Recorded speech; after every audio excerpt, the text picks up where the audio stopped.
Hi everybody, welcome back. I'm raring to go. I had an exciting video I had planned, actually a couple of videos I had planned for later on, but I was going on YouTube and looking through feedback comments about a first-time viewing of Star Wars, and somebody commented back that made such absurd, I'll be polite and I'll say ill-informed comments, um, um,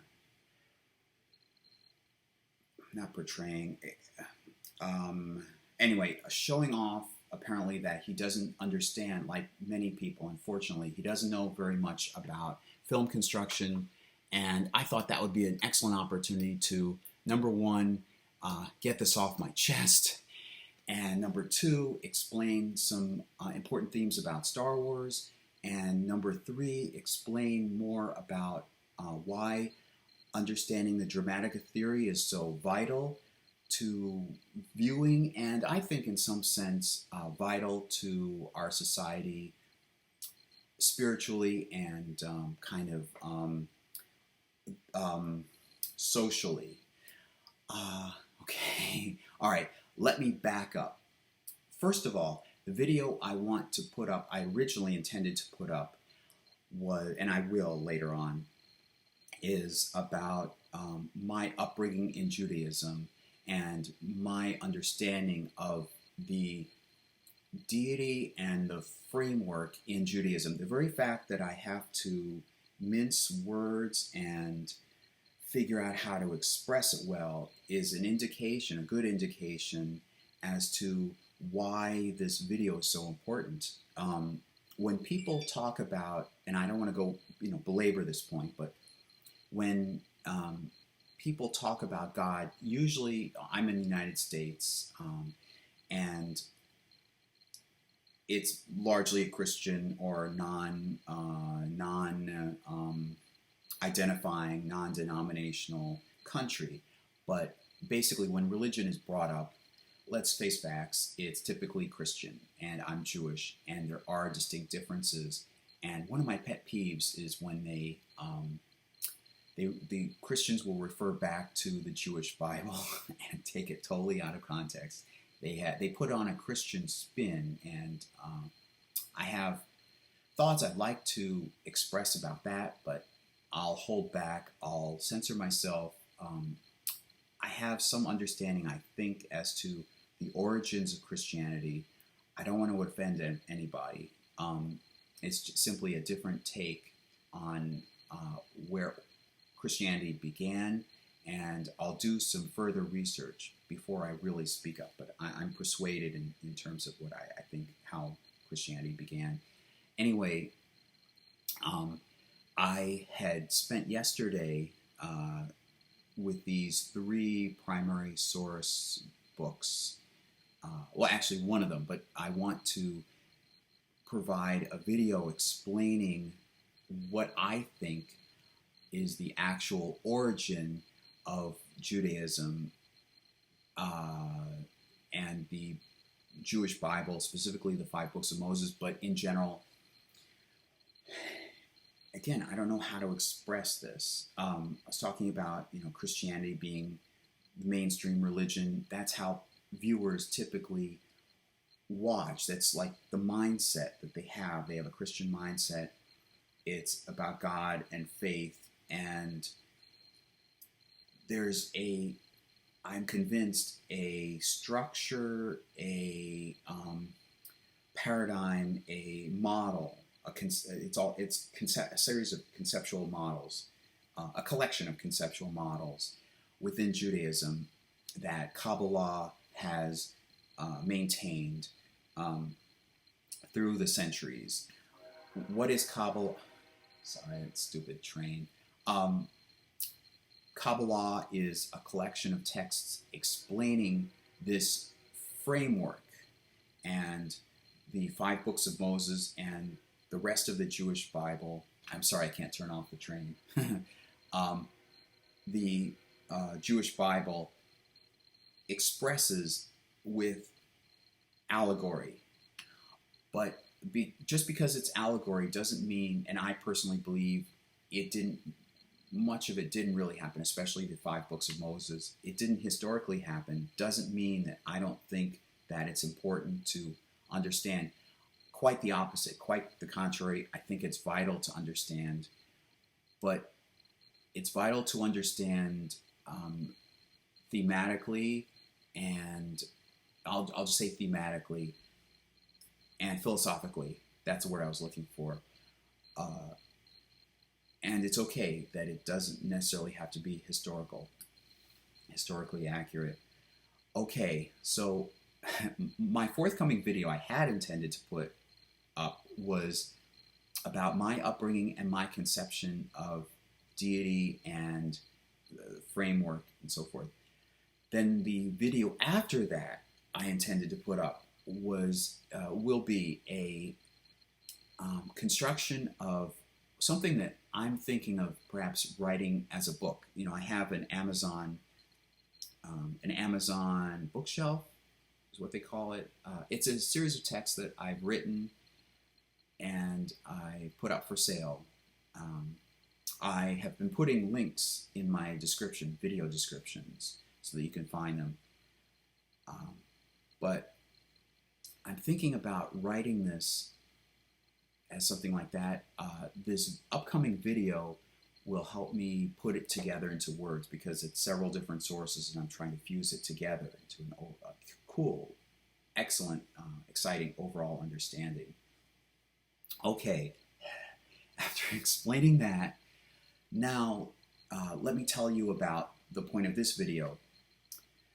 I was just scrolling through, well, before that, I subscribed to a number of channels, first reaction videos, where somebody who hasn't seen the movie before films themselves watching the film, and gives comments at the end. And it's interesting because I'm an aspiring filmmaker, and I've written some screenplays, and I've studied film structure quite a bit. I want to say all my life, practically. So it's interesting to see people's reactions, and especially, for example, First Blood. People go into it thinking of Rambo, and they may be surprised that Rambo is not the name of the movie. And it's a very different movie probably from the commando gung-ho movie they're probably expecting. Anyway, I like to watch these first reaction videos. So there's one set of videos, two people, two foreigners. So to give you context, they're not in I don't think they're in the United States. They don't speak English. It's translated. So they've been watching the original Star Wars movies. Somebody presented them with episodes 1, 2, and 3, contrary to what I think of as the better way of watching Star Wars for a first-time viewer, which would be the original trilogy, episodes 4, 5, and 6, and then you go back and you see 1, 2, and 3. I'll explain all this, my reasoning behind why I think this is the better way, preferred way, soon in this video. But they start off, they watched 1, 2, and 3, and then I posted, gee, you better, please watch Rogue One, A Star Wars Story, before watching episodes 4, 5, and 6. And so somebody commented, replied back to me, and said, in so many words, it's about, the Star Wars story is about the Skywalker family, and it's only about the Skywalker family, and Rogue One doesn't involve the Skywalker family, and so they should skip over that one and just go into episode 4. And I won't get into it. It is meaningless really to go over what the person commented, but let me tell you the arguments against that. And let me tell you the context of Star Wars, its value, and how to understand it better, especially for first-time viewers. I'm taking into account that you may not have seen Star Wars before. I may encourage you to watch Star Wars, and I hope I do. Okay, George Lucas had been working with Francis Ford Coppola in making Apocalypse Now, and this is somebody who had, previous to that, had wanted to become, I think, a race car driver, or at least he had been a race car enthusiast. He got into an accident. All right, let me start over again. All right, George Lucas grew up in Modesto, California. He was a race car enthusiast. He got into an accident, I think, the day before his finals, which is really weird timing. So he's recuperating in the hospital, and for whatever reason, he just starts thinking about films and movies. And he decides to go down that path. He enrolls in, I think it's USC or UCLA or some nice school that I wish I had been able to be admitted into. Anyway, he meets up with Francis Ford Coppola, Steven Spielberg, and Martin Scorsese. It's a really fascinating time. I'd love for somebody to, I don't have the time, I guess, but it'd be fascinating to write a book or do a series of documentaries about the friendship that was formed. This collection. Imagine this collection of minds: Steven Spielberg, George Lucas, Martin Scorsese, and Francis Ford Coppola. And I hope I'm not skipping out anybody else. I think those are the primary ones. They would make these videos to kind of humorously show off. It was a friendly competition amongst them.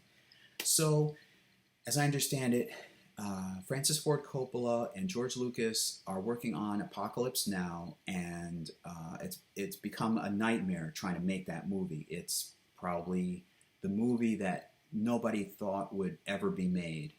It's ostentatious, huge budget, and just a nightmare, if nothing else, to film. And I don't remember exactly what it was, but George Lucas doesn't work on it anymore, and Apocalypse Now goes in its own direction. But George Lucas had been thinking about how governments can become corrupted, and an evil empire can spring up and squash democracy. And he had also enjoyed watching movie serials from the 1930s and 40s. Now, let me mention how these movies were structured. These movie serials were structured. May have been familiar with Flash Gordon. They made a Flash Gordon movie in 1980 as a tribute to these earlier movie serials. Typically, a movie serial, there are two primary movie serials that come to mind for me. There's the sci-fi movie serial that George Lucas paid tribute to with Star Wars, and then there's the adventuring, treasure hunting, I think you know where I'm going with this, adventure hunting movie serials that George Lucas and Steven Spielberg paid tribute to with Indiana Jones. And the two were made simultaneously by Lucasfilm Industrial Light and Magic. And I ought to mention, I'll mention that I'll mention that very soon, the importance of Lucasfilm Industrial Light and Magic. Okay, so I think he's already done THX 1138, which is a student film, and then he creates a feature film out of it. And then I'm skipping by a lot of production houses and a lot of pitching to studios and so forth. He has, I think, a 2-picture deal, 3-picture deal. His next film is American Graffiti, which is about race car driving. And it's very interesting to understand George Lucas's interests. I think he's very passionate. He puts a lot of his own insight into the films that he's made. So he's made American Graffiti. It's a big smash hit. It's nostalgic. It takes place in 1962. In fact, the slogan was, "Where were you in '62?" And it features Harrison Ford and Cindy Williams and Ron Howard, who would then go on, not Harrison Ford, of course, but Cindy Williams and Ron Howard would go on to Happy Days and then the spin-off Laverne and Shirley, and that was set in 1955. And I still suspect there was some inspiration from graffiti, American Graffiti, into Happy Days. I mean, I can almost see it like a precursor to Happy Days. Anyway, the true precursor to Happy Days, by the way, was Love American Style, which is a TV show. It was an anthology TV show. Each episode was a totally different story, totally different characters. One of them may have been called actually Happy Days. It was basically an early version of Happy Days, and then they created a TV series out of that. Okay, back to George Lucas. So, where was I? So he tried. Yes, he wanted to do a science fiction movie because he'd already done American Graffiti about race car driving. He wanted to do a science fiction movie this time, and he thought nostalgically about those movie serials. He wanted to do something like that, and Flash Gordon was a very popular movie serial. And so he tried to get the rights to Flash Gordon, couldn't get them, and I can't remember who, but somebody else stepped in. It's interesting to read about these other people involved who helped George Lucas along the line. Not to say that George Lucas didn't contribute much of anything, he certainly did, but I think these other people in his life have been overshadowed and not paid attention to as much as they should have. Anyway, he says, well, George, you can't get the rights to Flash Gordon. If you really did do Flash Gordon, you'd have to write along those characters. You'd have to write in that universe, and you couldn't be as inventive as you otherwise would be. So he essentially chucked the Flash Gordon thing, and he started drafting this story of the Star Wars, about the Wills, and I think at this point he already had a concept of the midi-chlorians in the body, and he had this whole concept. Well, it evolved over time. It didn't spring up like Athena out of somebody's head. It evolved over time, and he did a few drafts, shifting things around, shifting characters around, shifting around, I think, entire storylines. And this reminds me of what I was trying to do. I've been doing with my Madonna movie. I had a central idea of a relationship told as a comedy romance between a guy who's a nobody, a non-celebrity, meeting a celebrity, in this case Madonna, because I wanted to impress her and I wanted to meet her, and I thought this might be good for both of us. Me more so, probably. Okay, so he starts drafting these different versions of Star Wars, and he starts off with Anakin Starkiller, and he shifts things around. At some point he has like this princess who was kind of like a twin, not necessarily biological twin, but that the two are like Gemini. They're paired with each other. And so through a lot of effort, he creates the original Star Wars movie. It comes out in 1977, and he doesn't expect much of anything. In fact, he went with his wife, I think it was his wife, or Steven Spielberg, or somebody. He went off on, I think it was Hawaiian vacation. I'm very vague. I know he goes on a vacation when the movie premieres. Didn't expect it to do very much. In fact, Steven Spielberg, in a documentary, I believe it's called Spielberg on Spielberg, says that his movie, Spielberg's movie, Close Encounters of the Third Kind, was expected to be more of a success than Star Wars. Imagine that. So George Lucas gives him, presumably hoping to get some profit out of it, gives him some points off of Star Wars. So the two are competing. So he anticipates Close Encounters to be more popular, and he wants to get some money out of it. He just gives some points, or a point, from Star Wars to Steven Spielberg. Goes off on vacation.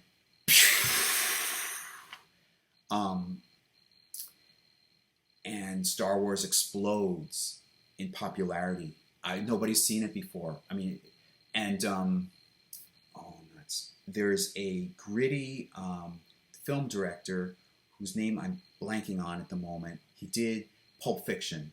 I'm blanking on his name at the moment. He said in an interview with Tom Snyder that at that time, the 1970s, it was pessimistic and it was somewhat nihilistic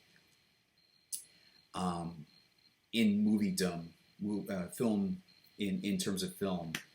And Rocky, he points to as one turnaround that came out in 1976, a year before Star Wars.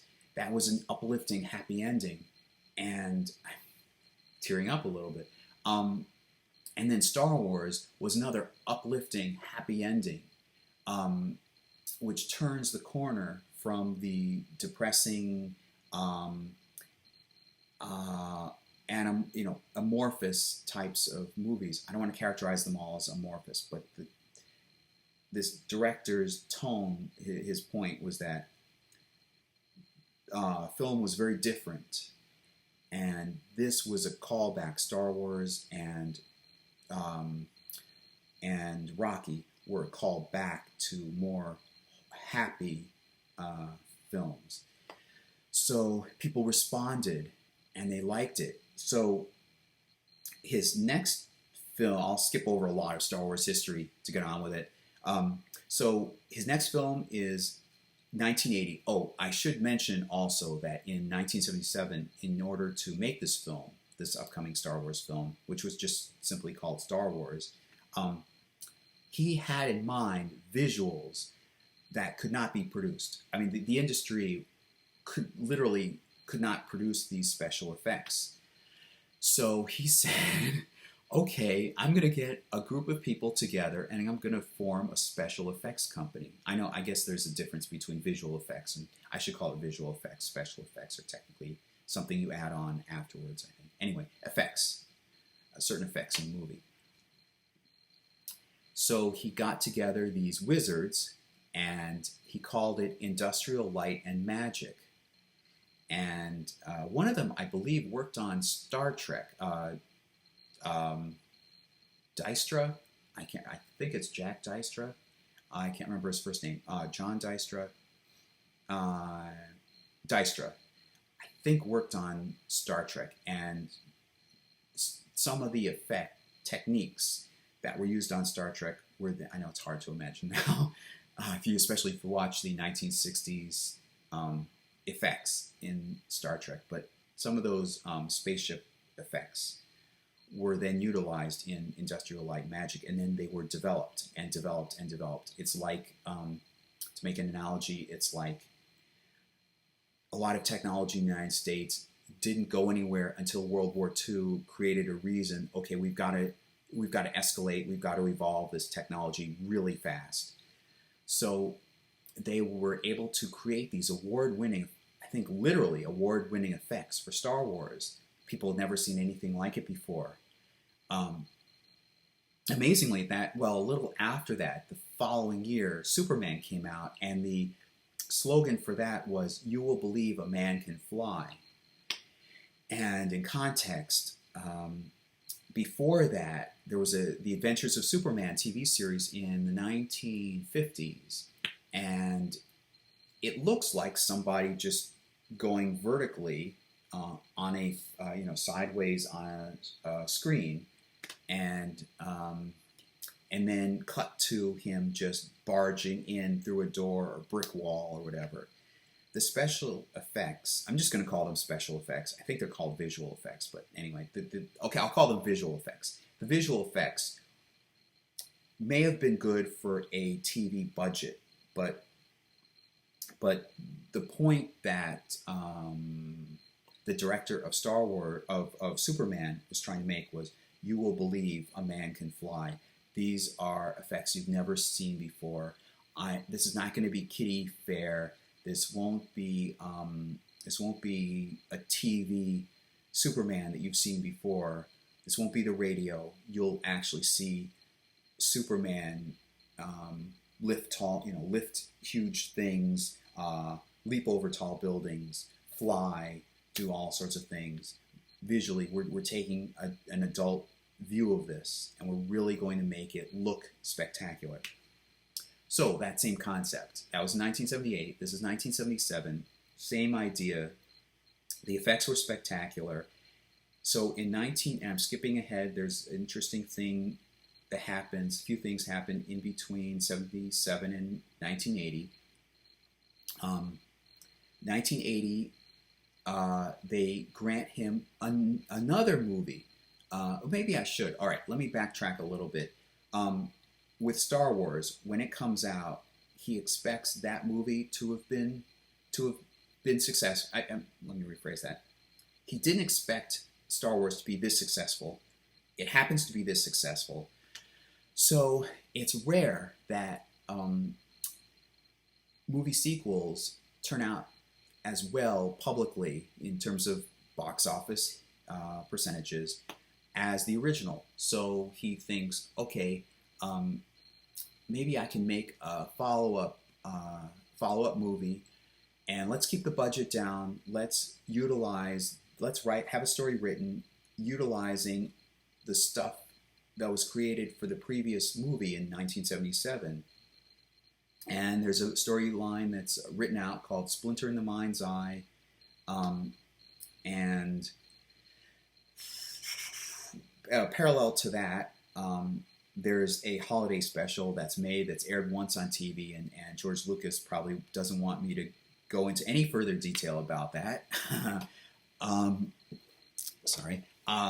So he anticipates, okay, a modest sequel, and then he gets this.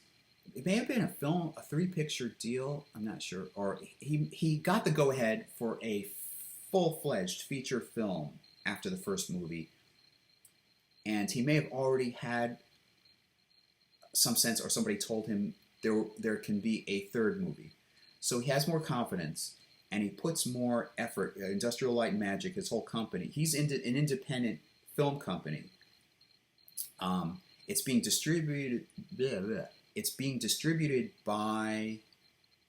Is it Paramount? No, it's being distributed. I should know this. It's funny how your mind goes blank.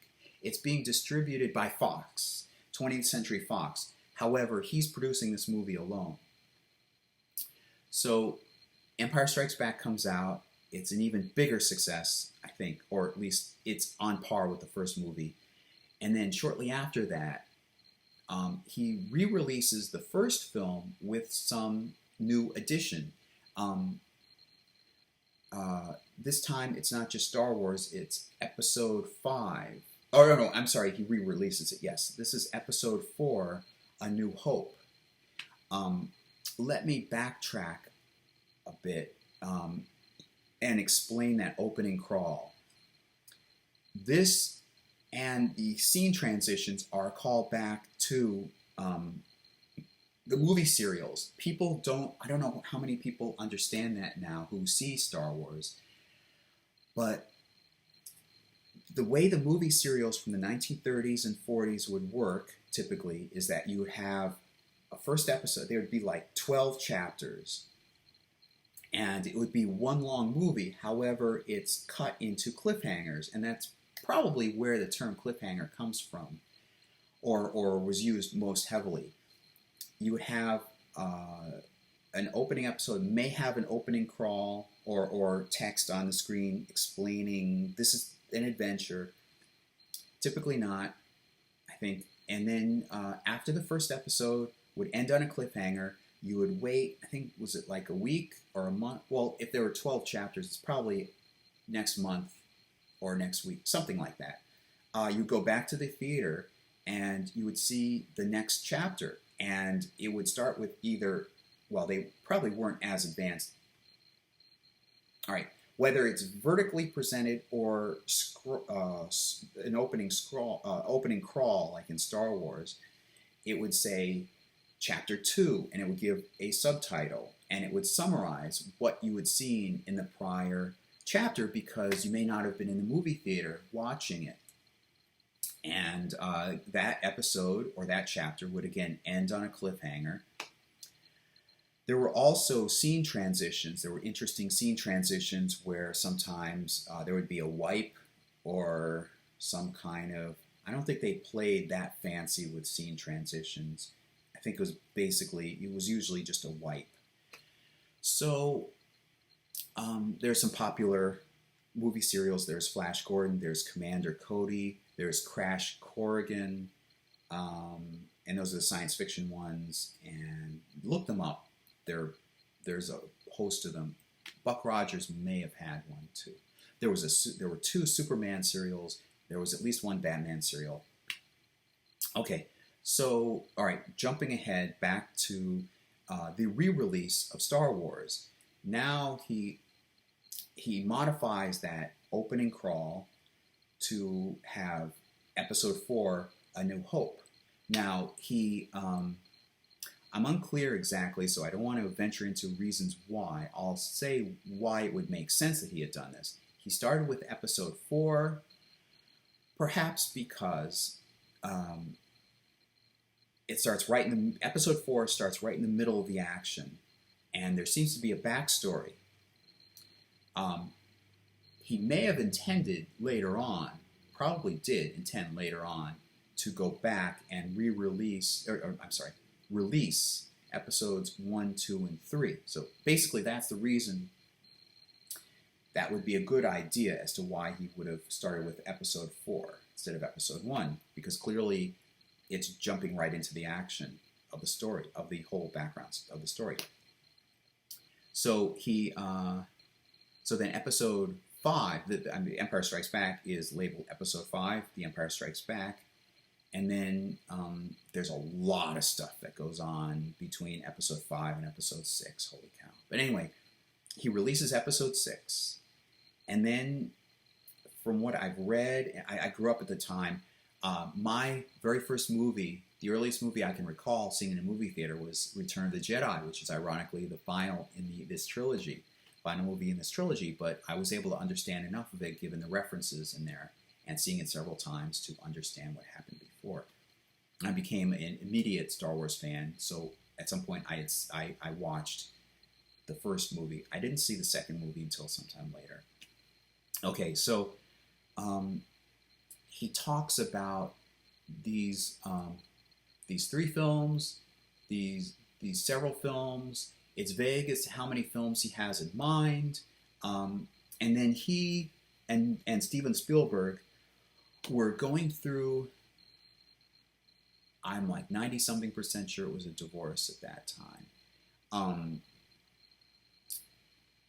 He divorces from Marcia Lucas, who was heavily involved in the editing of the original Star Wars movie to improve its timing, to improve its sense of pace.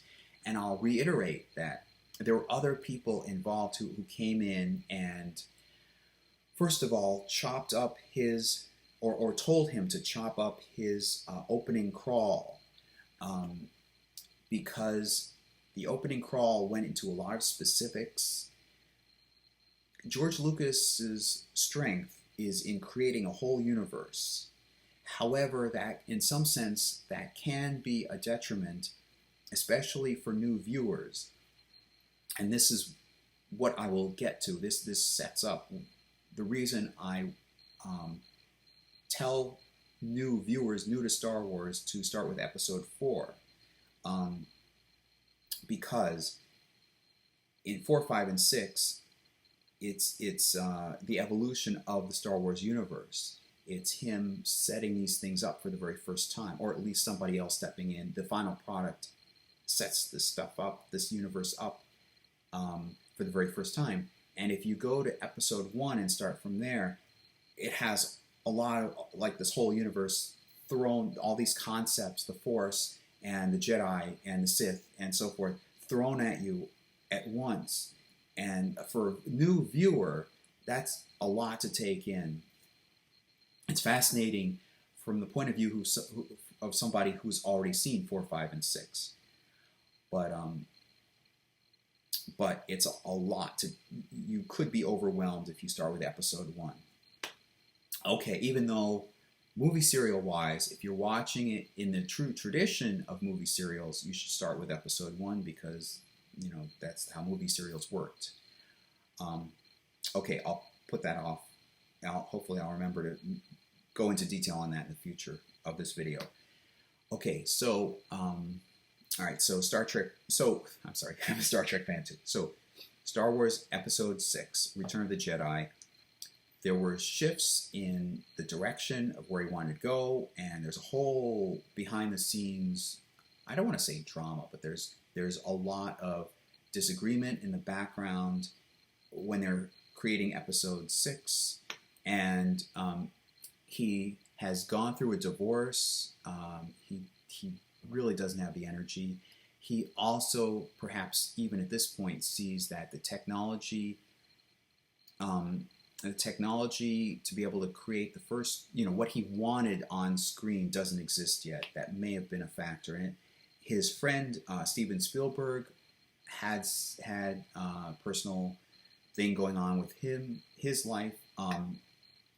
If I remember correctly, I think I'm pretty sure, but please check up on your own. He had already done Raiders of the Lost Ark in the Indiana Jones saga, and he had, when he was doing Temple of Doom, the concept was as a fever dream.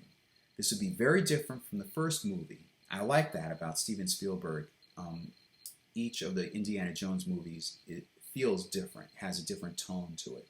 But Indiana Jones runs through all of it, and there's enough of a Indiana Jones-ness through all the films that you can appreciate it, and they tie together.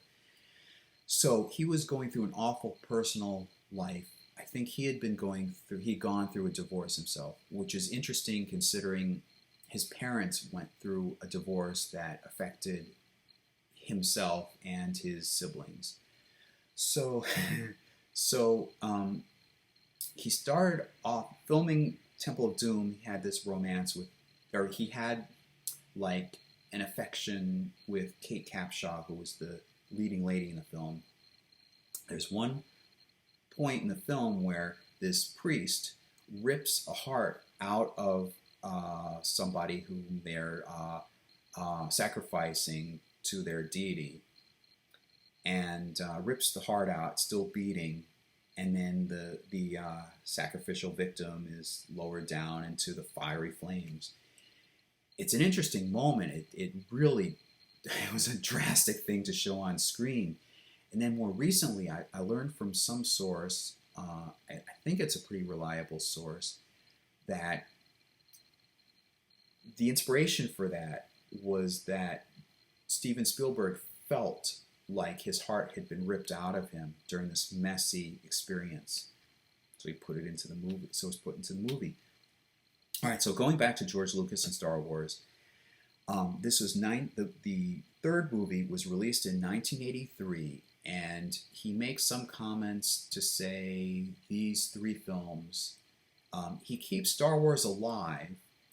Industrial Light and Magic, that he still owns, goes on to produce award-winning effects. I mean, it revolutionizes the industry.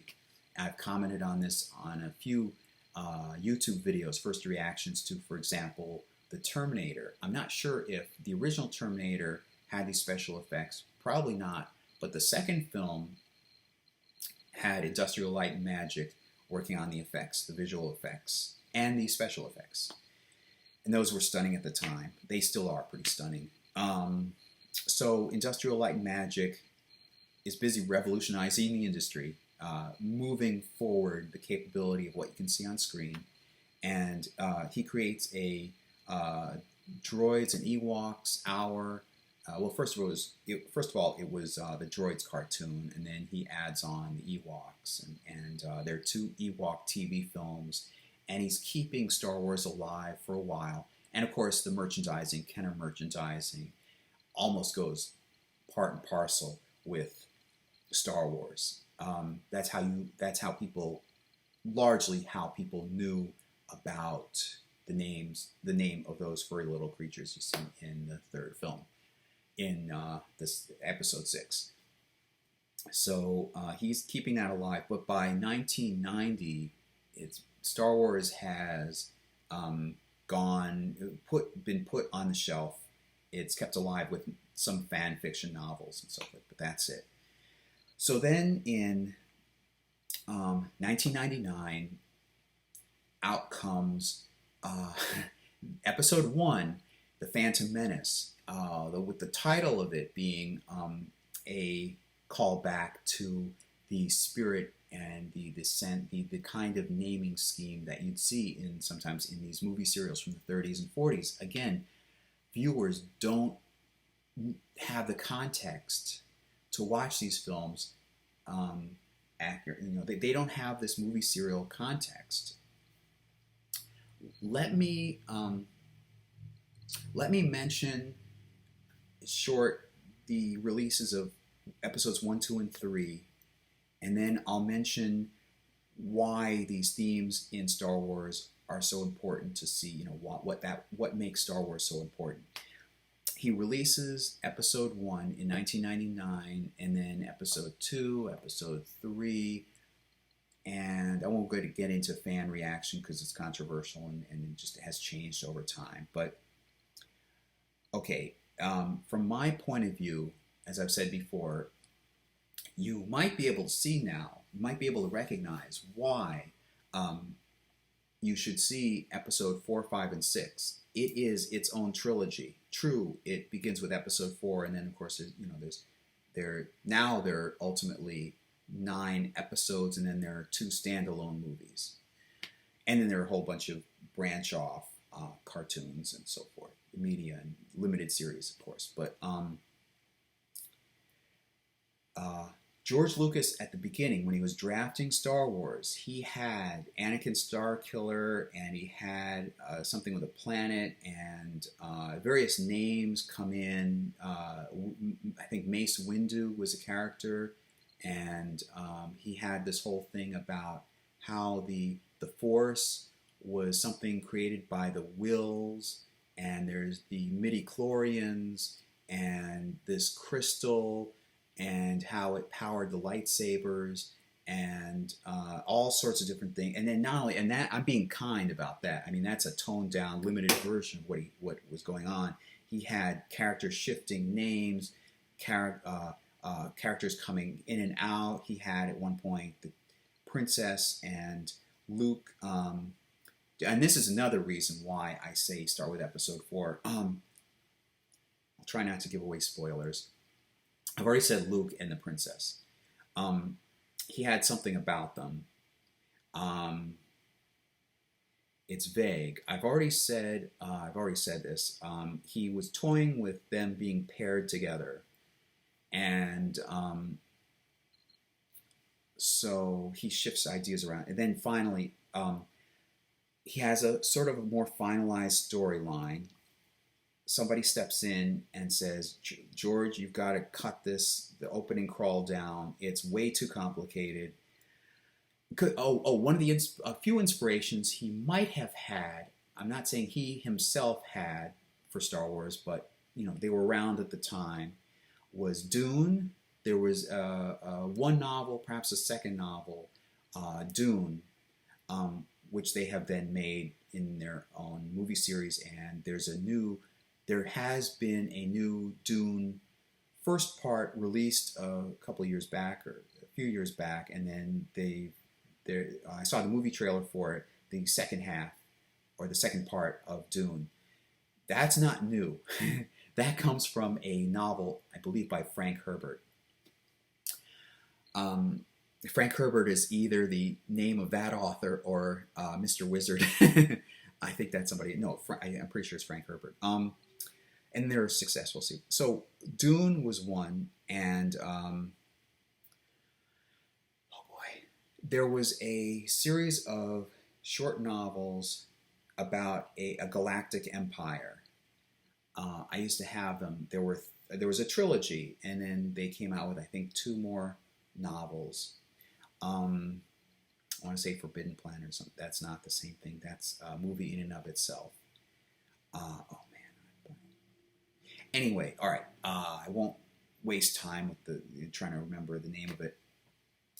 There were several inspirations. He was also there were also similarities with a Japanese film called The Hidden Fortress. And if you notice in the episode 4 in 1977, there somebody refers to this fortress, or may have even said hidden. I don't think it's Hidden Fortress.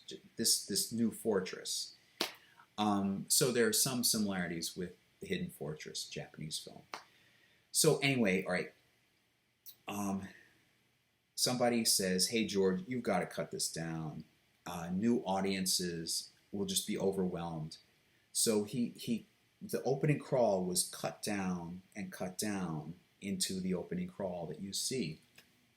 All right. So the reason why I think you should see episodes 4, 5, and 6 before episodes 1, 2, and 3 is that things were changing behind the scenes, and things are introduced. Concepts are introduced to the viewer. The whole universe isn't explained. The whole universe doesn't exist yet. It exists with each movie. Each time a new movie is released, we learn a little bit more because the people behind the scenes are developing these concepts over time. So, episode 6 is a very good example. There's a YouTube channel called Retro Blasting, and they did a special presentation in front of an audience. This is a couple who produced this channel, and they were doing a special one time on Return of the Jedi, and they were talking about the earlier concepts behind Return of the Jedi. Originally, it was going to be called Revenge of the Jedi, and he meant. One of the pair in Retro Blasting mentions that the original idea, and this is backed up by the people involved, some of their interviews. This person had an idea for Revenge of the Jedi that they've already the Empire struck back, and now in Revenge of the Jedi they're going straight into the heart of the capital city. And I've already mentioned Luke Skywalker. There was one point where I'd like to figure out how this works in Luke Skywalker during the final climax. During the climactic moment in the movie, we'll see the ghost of Anakin Skywalker, his father, and there's Darth Vader there, and the ghost of the ghost of Obi-Wan Kenobi is there too. So at that point, that was when that was at that stage of the evolution of these characters. That will have severely changed. I won't go into detail, but that will have severely changed. I'll just say that Anakin was Luke's father. And he was a famous Jedi. So the original concept was to go strike at the capital city of the Empire, and this will bring down the Empire and so forth. And George Lucas said at one point that he had ideas for how I think the Emperor would escape, and then there would be a forthcoming trilogy after that. It'd be interesting to learn, particularly because of this evolution of story ideas and shifting in story ideas, what changed, a timeline. What came in, when did this thing get changed to that? But the original idea, he had several movies involved, like a whole, he was going to make a list of movies. And at episode 6, he was tired. My concept is he was tired. He wanted to move on to other projects. The visual effects and the special effects weren't up to par with what he visually wanted to create. And so he wanted to wrap it up by shifting it to, first of all, he changed it to from revenge to return, because he didn't believe that the Jedi were vengeful. And there was some history with Vengeance of Khan, which is going to be the second Star Trek movie, and he didn't want any, there shouldn't be any confusion with that movie. The Vengeance of Khan was changed to the Wrath of Khan. It's interesting how these things interweave, especially at that point. And I'm pretty sure Industrial Light and Magic worked on the effects for Star Trek II. I think for the most part they've worked on the effects for almost all the Star Trek films. Anyway, he wrapped it up. He had to tie up loose ends of things set up in the previous movie. I don't want to give away spoilers, but there was a major thing set up in the previous movie, and I'm still unclear. My thought is that it was intended to be something else based on what I read, and then he tied up these loose ends.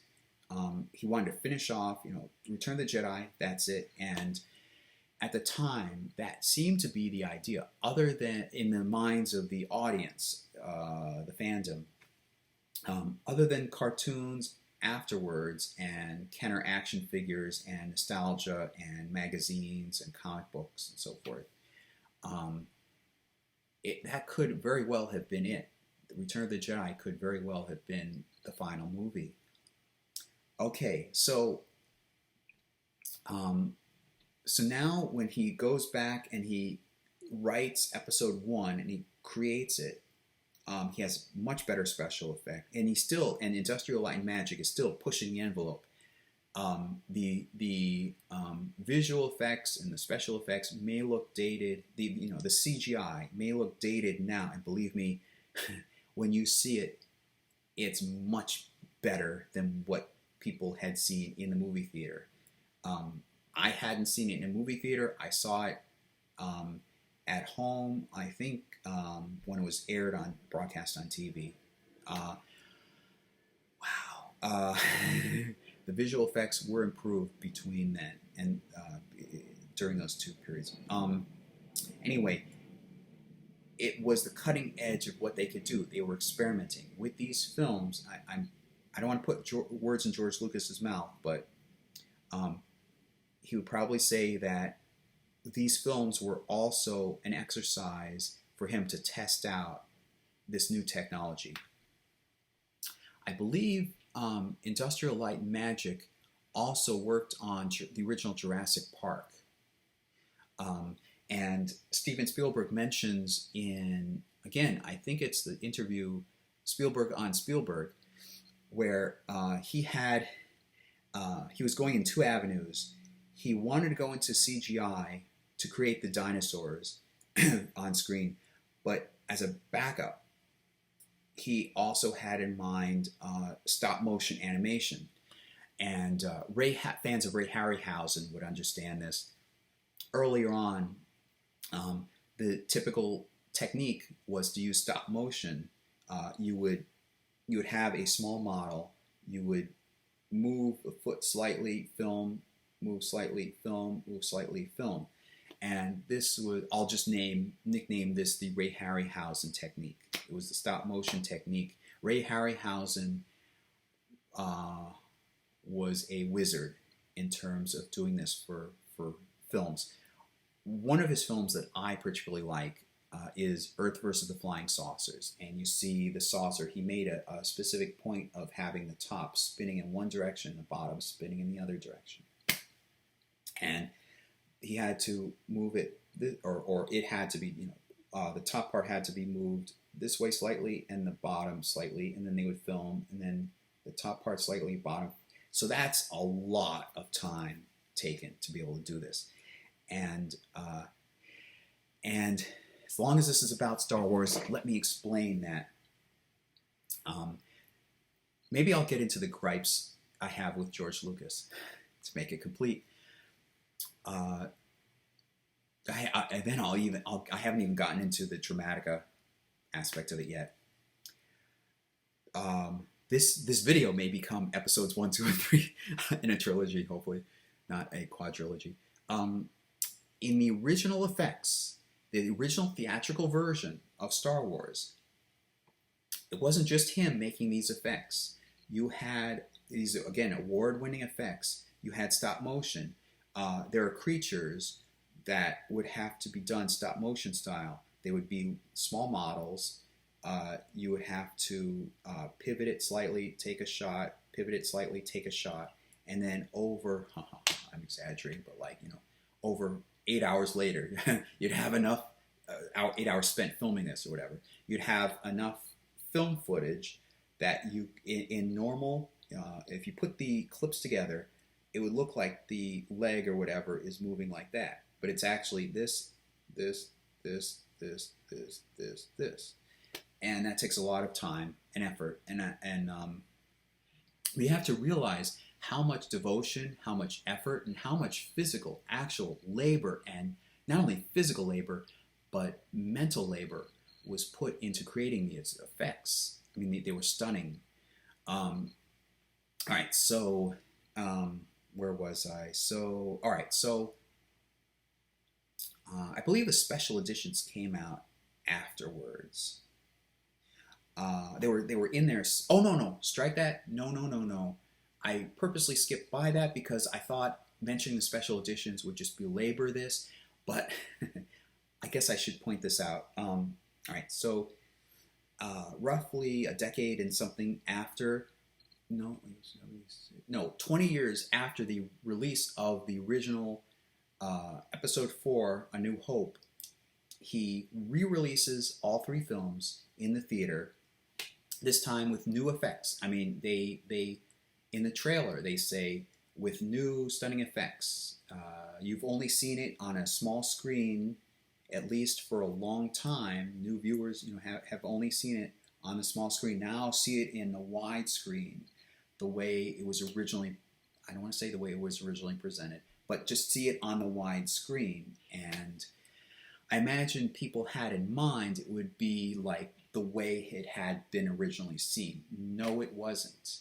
He changed things, some sense for the better. I can see his argument, or the argument that's been proposed, being that he was adding in new CGI. Those little furry creatures you see, I almost gave it away, I think. Those little furry creatures you see in Return of the Jedi, I think at that point he had the eyelids blinking. Some things were okay. I mean, I think okay. Some things were clear improvements. You see now through the window, it's not just a foggy whiteness or whatever. You actually see a background out there. And I should say this, there's a scene that was left on the cutting room floor of Episode 4. This is a very good example of why you should see 4, 5, and 6 before 1, 2, and 3. Or at least how your viewing experience changes if you see 1, 2, and 3 before 4, 5, and 6. Not to mention the fact that there are things mysterious. There are mysteries that are okay. Let me hold off on that. One good reason for seeing 4, 5, and 6 is that and this gets into Dramatica. You're following the whole story. You're following through the eyes of the main character, which is Luke Skywalker. Now, Dramatica is a theoretical model of how film structure works and how the mind, I've mentioned this in earlier videos, how a story, or in this case a movie, a Star Wars I'll say, is really a problem being tackled from 4 different perspectives. And you have 4 different parallel arcs, story arcs, going on at the same time. I'll say story arcs, they're really developmental arcs, thematic arcs. You have the main character, who is not necessarily a protagonist pursuing the goal of the story. The main character is specifically I. I am a viewer experiencing the story from from a certain perspective, my own perspective. I'm watching the movie. I'm experiencing Star Wars, and I'm doing it through Luke Skywalker, who is the main character, and we learn things as he learns things. That's the main character.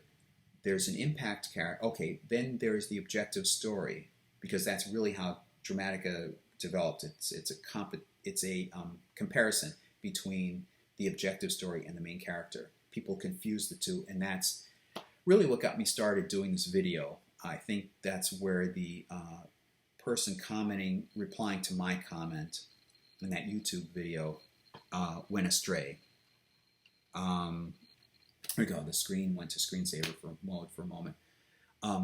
You have the personal view of the main character, and then you have the subjective story arc, and the two are running parallel.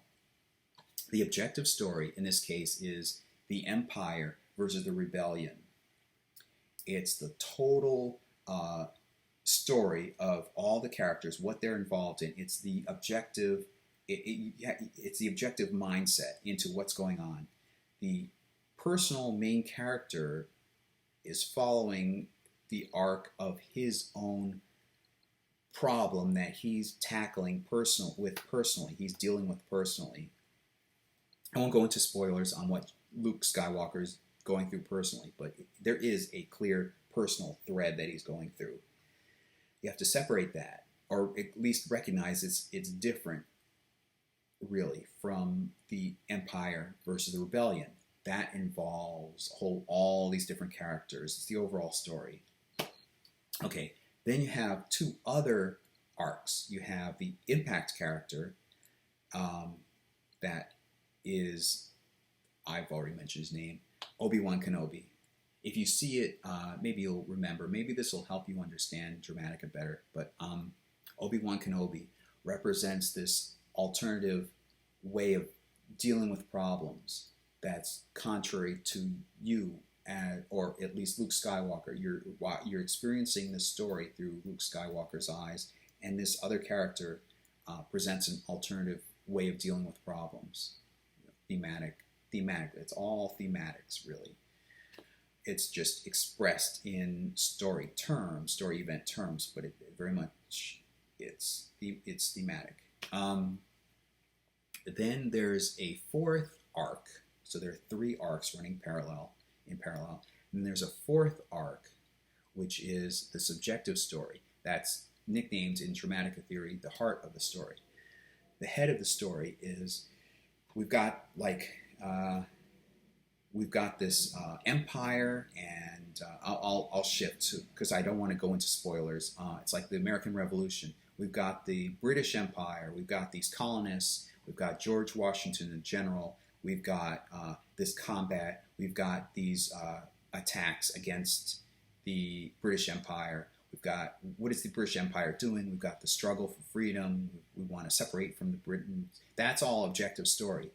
Then if you're telling a story, if you're telling this as a movie, and you pick some soldier who's just involved and he got a divorce from his wife, or things aren't going well and he's struggling and he doesn't know, that's his own personal main character arc. Has nothing to do with the British Empire versus the colonists. It may tie in. I mean, Dramatica, the Dramatica theory has it. You know, this is something you can calculate. I mean, you can. There's a whole theoretical, conceptual model. In your mind, you can figure out how these things work together. It's very difficult to explain, especially in a video like this. But they do tie in thematically, but not necessarily theme for theme for theme for theme. But they do tie in thematically. The soldier is dealing with his own problems, it doesn't have anything, at least story-wise, has nothing or very limited ties to the British Empire and the colonist struggle. And people confuse that. People easily slip. I didn't, because when I got into Dramatica, learning the theory, I was used to separating the two, and I believe I tend to think in conceptual mindsets anyway, concepts, so I can more easily separate one from the other. All right, so anyway, all right, I think this guy was tripped up by mentioning that the Star Wars saga is all about Anakin Skywalker or the Skywalker family. No, that's more towards the personal arc, the main character. The whole saga is about the Empire and the rebellion and freedom and so forth. That involves all the characters, and people confuse that. I think they slip back and forth. And the good thing about Dramatica is that it nicely delineates, as a theory, as a conceptual model, it nicely delineates and it defines a protagonist is simply pursuing the story goal. What's the story goal? It's, in this case, it's totally involved in the objective story. Which team, which character are you rooting for? Not the personal character. He has his or her personal problems, but the objective story. What would be success in the objective story? Like, for example, those of you who've seen First Blood, I believe the protagonist is the sheriff who is pursuing Rambo. The protagonist is defined as the pursuer. The antagonist is defined as the avoider, or the person that tries to prevent the goal from happening. The focus in First Blood is that you have objectively speaking, I'm not getting into Rambo's personal story. That's the main character story, because he's the main character. No. The objective story is you have a sheriff and his deputies chasing after a rogue or an escapee, Rambo, who is off in the woods and loose, and he has to capture him and arrest him, or shoot him, or something, get rid of him. He's creating trouble, and Dramatica-wise, the Dramatica theory points out at each stage you have to have a conflict. Conflict is not simply arguing or fighting. It's if this event doesn't happen, the rest of the story won't have conflict. That's a key thing. So, the beginning of First Blood, Rambo escapes. Without that event, you can't have a story, or at least not the story told in First Blood. It wouldn't happen. So that creates the problem. So the sheriff, as protagonist, is pursuing the story goal of capturing and arresting Rambo, who has escaped the law. Of course, you side with Rambo, but objectively speaking, he escaped, and all these efforts, event after event after event, the entire movie is all involved with the sheriff trying to find and capture and arrest Rambo. So I say at the end that it's a success story. Dramatic has two principles. This is the key thing. It has two principles that you have to define, and then it helps calculate. The theory configures, the conceptual model configures itself based on what you want in the story. It has two things. It has, was the goal achieved, success or failure? And then, is the main character in a happy place? In other words, is the main character in a good place or a bad place? Has the main character it may have been a downfall. He may have, suffered, his mother may have been killed or something. He may have lost his best friend or something, but his own personal problem, has that been resolved for him or not?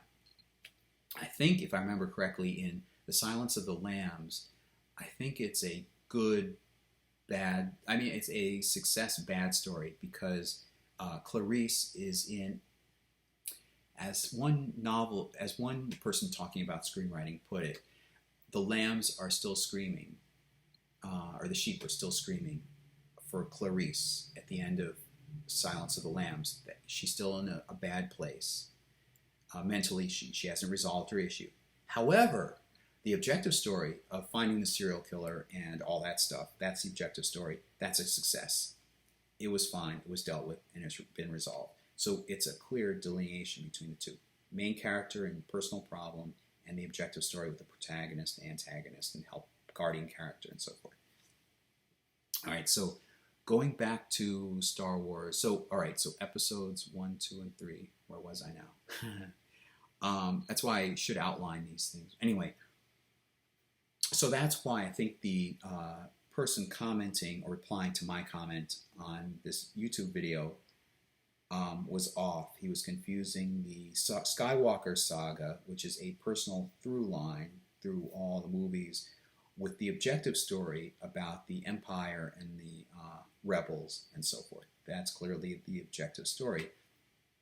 So, all right, let me get back to George Lucas and episodes 1, 2, and 3 and so forth. And actually what I was talking about was the re-release of the earlier films. Okay, the original trilogy, episodes 4, 5, and 6.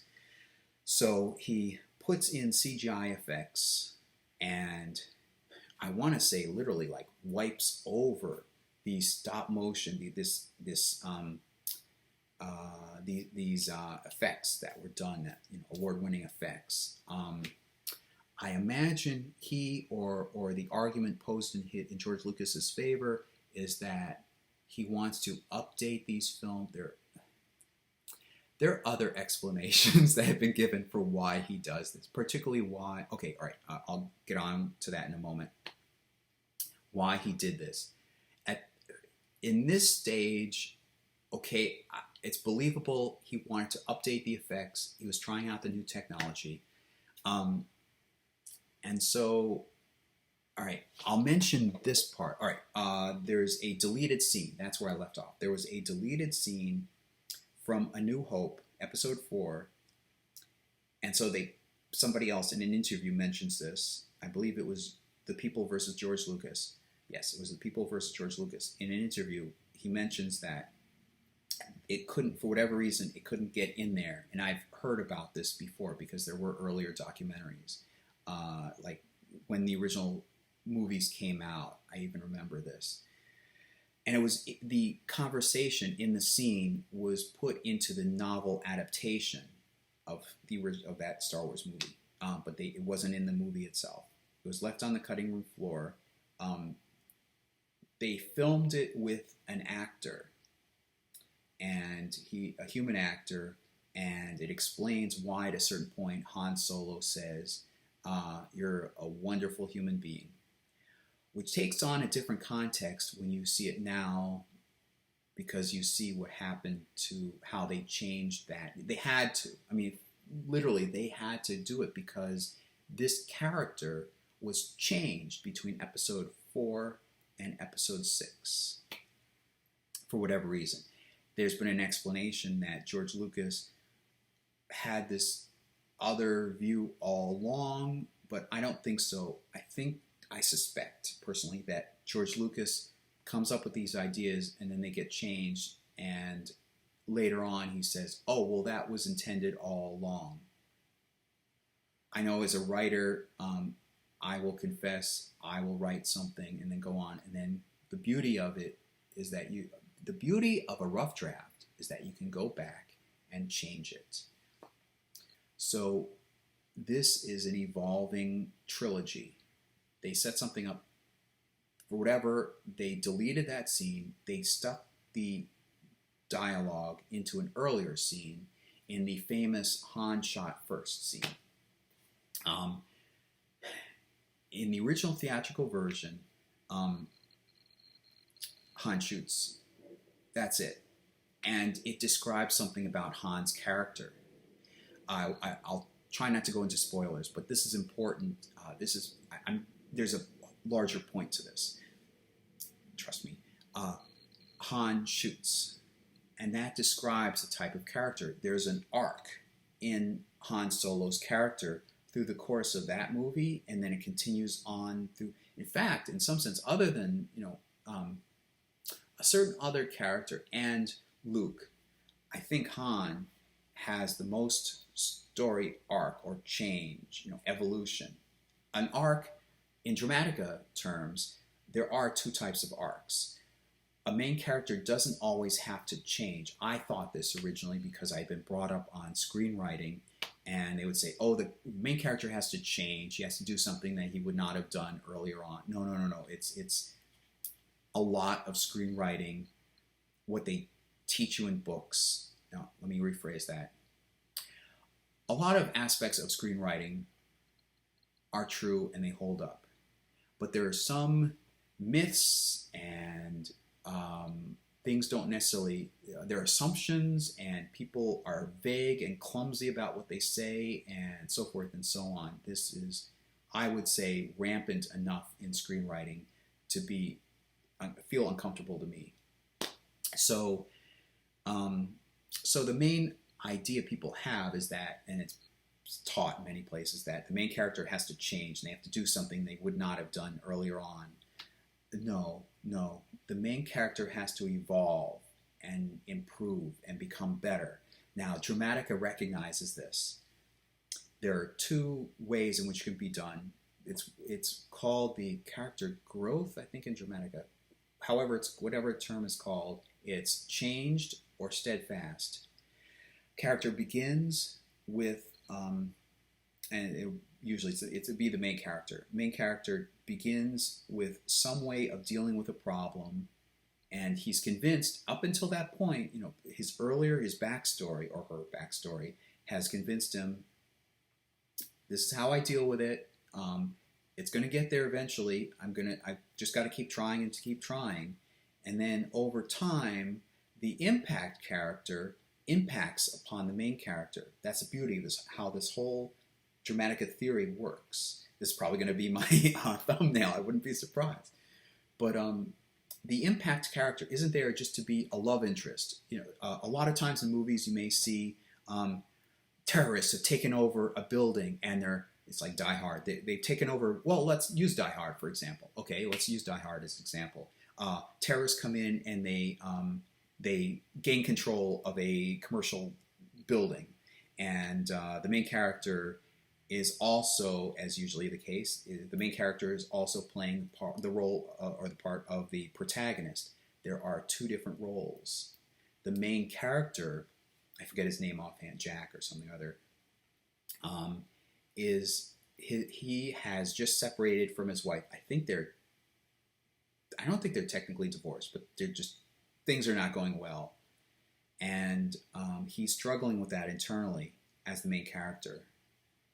And then I haven't figured out, I don't remember whether he's the changed character. In other words, he starts with one impression of how he should deal with problems, and then at the end of the story, through the course of events, impacted upon by his ex-wife or soon-to-be ex-wife, who's I think the impact character. He Police Cop is also, I think, another impact character. Anyway, there may be two. Anyway, it's been a while since I've seen this, but he's dealing with her.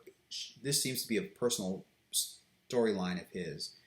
So she comes in as a character, and he either changes at the end, it resolves, he's in a happy place with her at the end. I think they kiss at the end, but it shows he's in a happy place. He's good. He's a good place, mental place at the end. He's either changed or he's remained steadfast. No, this is the way I'm going to do it. This will come out in the end. She will come to her senses. And over time, the impact character's influence on the main character is sort of different depending on whether the character ultimately changes his own way of dealing with things or remain steadfast. Over time, in a steadfast scenario, the impact character has an impact. In both cases, there's an impact by the main character. That's the role of the impact character. You don't really delve into the main character's point of view. That's a totally different point of view. That the impact character is like you. This is me experiencing the story, and there's this other character, the impact character, making a personal impact upon me. The person may have been dead. The person may be a fictional character. There just has to be some impact on you that makes you, that challenges you.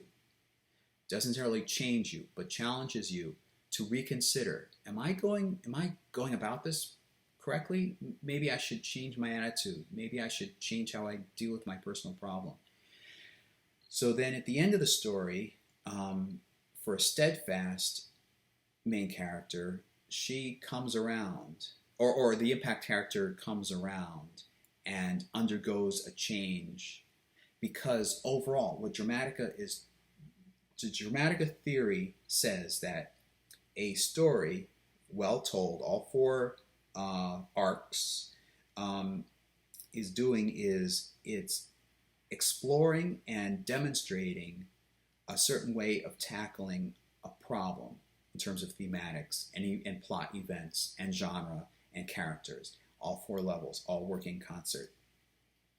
So on some subliminal level, your brain is picking, or your mind is picking up, that if the main character is steadfast and remains steadfast and is in a happy place at the end, he hasn't shifted how he handles his own personal problem, your mind is taking that and you're seeing the impact character shifting and changing, and your mind is saying, oh, I mean, on some limited, primal level, your mind is saying, oh, this turned out well for the main character, and I can see parallels with the impact character and what he or she was going through, and that person changed, hopefully for the better, and I can see that person changed and is a happy place now. So I can take not necessarily these specific plot, these different story events. Those are doesn't have to be those story events, but thematically, in a general sense, you can see this as an allegory for your own life, and it'll help you lead a more informed life thematically yourself. And that's my little spiel too about why storytelling is so important and why film and TV are so important. It's like those campfires where the shaman would tell these stories. And it's my conception of it. Whether that was actually the case or not, it's the popular image of the shaman is telling these stories.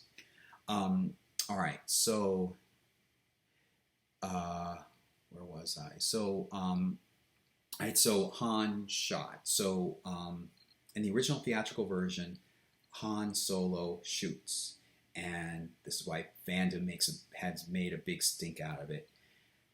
In the first film, that's his introduction, and then over the course of the film, you can see him changing under challenges, characters interact with him and their challenges, and then he changes a little bit, and then in the second film, Empire Strikes Back, he's in a different place mentally.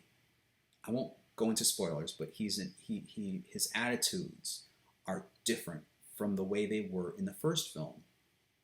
And then I'll give you a hint. In the second film, he's a steadfast character, and some other character changes. And that ties in with something else that first-time viewers don't pick up on. In the second film, without going into spoilers, he remains steadfast, and he's steadfast in his belief that this other character feels a certain way about him. Over the course of the film, this other character keeps saying, no, I don't know what you're talking about, blah, blah, blah, blah, blah. And then at a critical moment in probably the third act, there's a moment when the impact character because you're seeing it through Han Solo's eyes. This other character changes. Gradually you've seen this other character making slight changes. This other character says something to him at a drastic moment, like I'll just be vague, like he's about to be taken out forever, like, his life is threatened at that point. And he's facing death, kind of death, ultimately. So at a last moment, the other character blurts out something, and they originally filmed it with the line back that first-time viewers, most of them, or many of them, expect him to say back. And I think they filmed it and then they refilmed it. I'm vague. Maybe they simply decided to change the line before they filmed it. From what I understand, the director was there and they filmed it, and then they decided this is not working, so they refilmed it. And Harrison Ford, playing Han Solo, just said the first thing that came to his mind. As it, this is the way the story's been told. He says it. He says the first thing that came to his mind, and it fits because he is reassuring this character, this Impact character, who has changed. I see it in what he says. It's not the typical thing that you would expect, but it's more meaningful because it's reassuring and comforting this other person in so many words. He only says 2 words, but those 2 words are the way I view it, a way of saying, I know, I've been telling you all along, I knew from the beginning, it's okay, all along, I knew this about you. I'm starting to tear up, jaws starting to tear up. I knew all along, it's okay, it's fine. I'll leave it at that. At the risk of spoiling it, I'll leave it at that. So anyway, I'm getting back to this idea that, what happened. So George Lucas came in and changed that whole scene. Well, changed, I would say, the whole scene, that whole moment where Han shoots in Episode 4, A New Hope. He has both of them shooting, and he changed it several times with each new release. So it depends on which version of Star Wars. There's no one release of Star Wars. There's no one version of Star Wars. Wow. So one person shoots and then he shoots back. I can only guess that it was to soften up the character. But that's detrimental to this whole arc that you see Han going through. He starts off in one way, and of course, actually, the circumstances call for it. I mean, somebody is aiming a gun at you, you do something, and you're able to take that person out before that person shoots you. It makes sense in the context, number one. Number two, it describes what kind of a person Han Solo is at the beginning, and in contrast to where he is at the end of that first one. There's an arc. There's an arc of somebody who changes over time. And then the third, this is in a genre of a bar scene. It's a bar with a bartender and everything. It's a typical thing, a shootout. A shootout. I guess both people shooting would be a shootout, but it just makes more sense that somebody who's holding a gun doesn't miss from that close up. Number two, it describes Han's personality and attitude and way of dealing with things at the time. So it just makes a lot more sense. George Lucas went in and changed it to the other guy firing and missing, and then Han fires, and they didn't like that, so they had them firing at the same.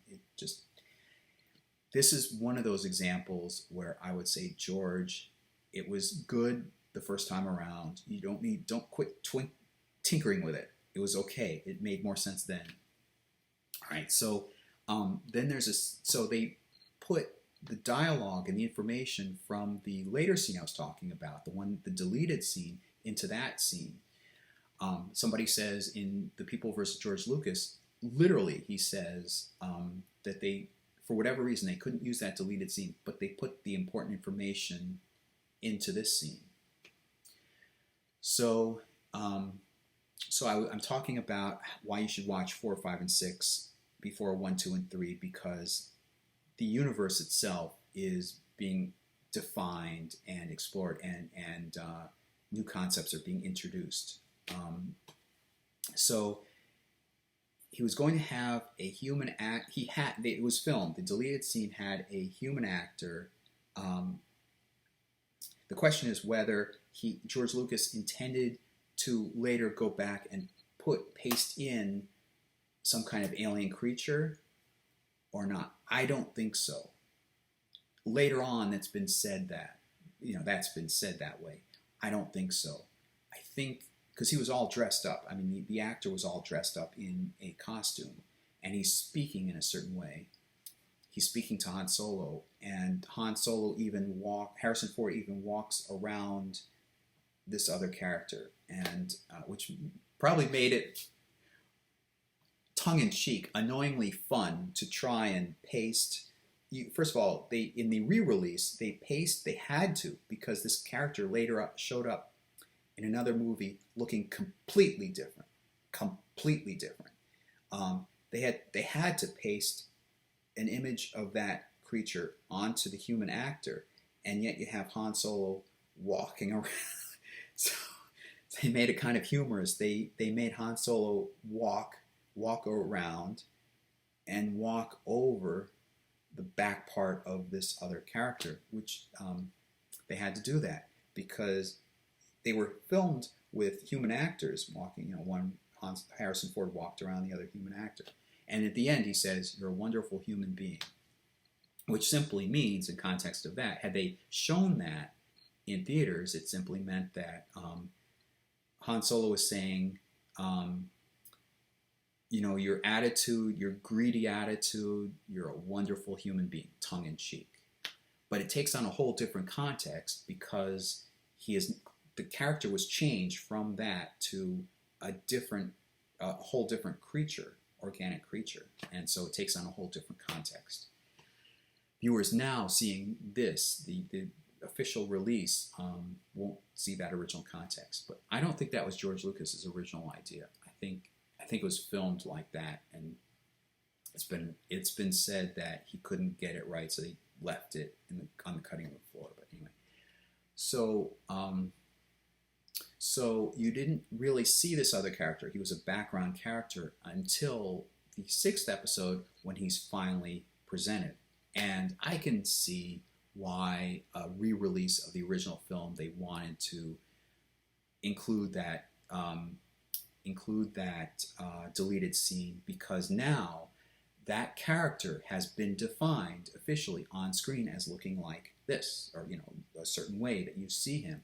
It's kind of sad because he was always a background character in the first 2 films, and then the 3rd film there's this big reveal, and you don't get that sense of viewer experience like in 1983 when the movie came out. We finally get to see this character. Oh my gosh, he wasn't what I expected it.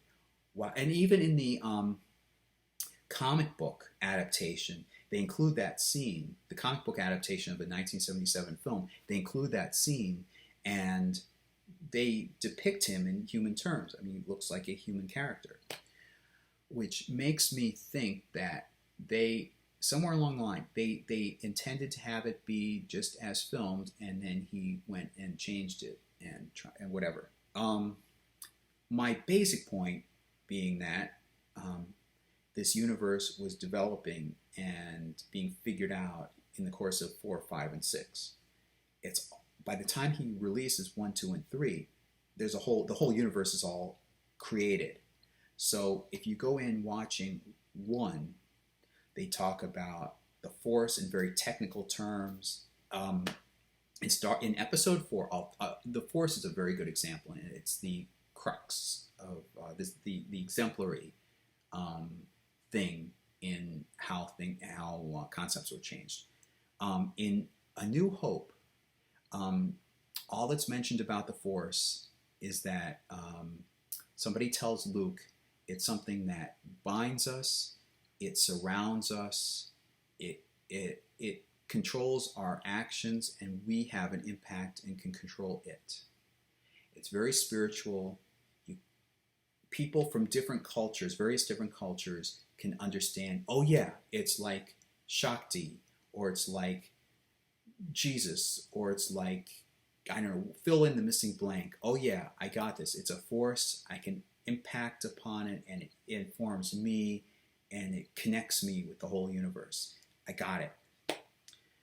So then, and that was good, because that's the first time that's the first exposure to the Force that anybody, even first-time viewers in the theater in May 5th or whatever it was, 1977, first time anybody had been exposed to this thing called the Force. As opposed to in his original drafts where he talks about the wills, and I think he even mentioned, not necessarily by name, but he mentions something akin to the midi-chlorians and the crystals, and if you remember earlier in my video, I can't remember who, but somebody else steps in and says, you've got to cut this down. Just make it the Force. It's something that binds the universe together. Make it simple. So, and then in episode 5, the next film, in 1980, they expand on it. You see for the first time a character actually using telekinetic powers. Actually, a couple people using telekinetic power. Actually, there's one character in the original film that uses telekinetic powers. Technically, okay, but this is the first time in the second movie. This is the first time that you see something moving through the air. So it's a little bit of expansion of how the universe works. Okay, then episode 6, you see more about how the universe works. In the first film, people don't pay attention. Admittedly, I wonder if I had caught this myself, actually, till I was a little bit older. They speak about the Empire and the Emperor, but you never see the Emperor. And people go in, and I wouldn't be surprised if at least one time people, having seen this first film, their first reactions, they leave thinking Darth Vader's in control of it all. In fact, I've heard it. I've heard people commenting on the second film, like anticipating, they're going into the second film and they're thinking Darth Vader controlled the whole Empire. No. It's called the Empire.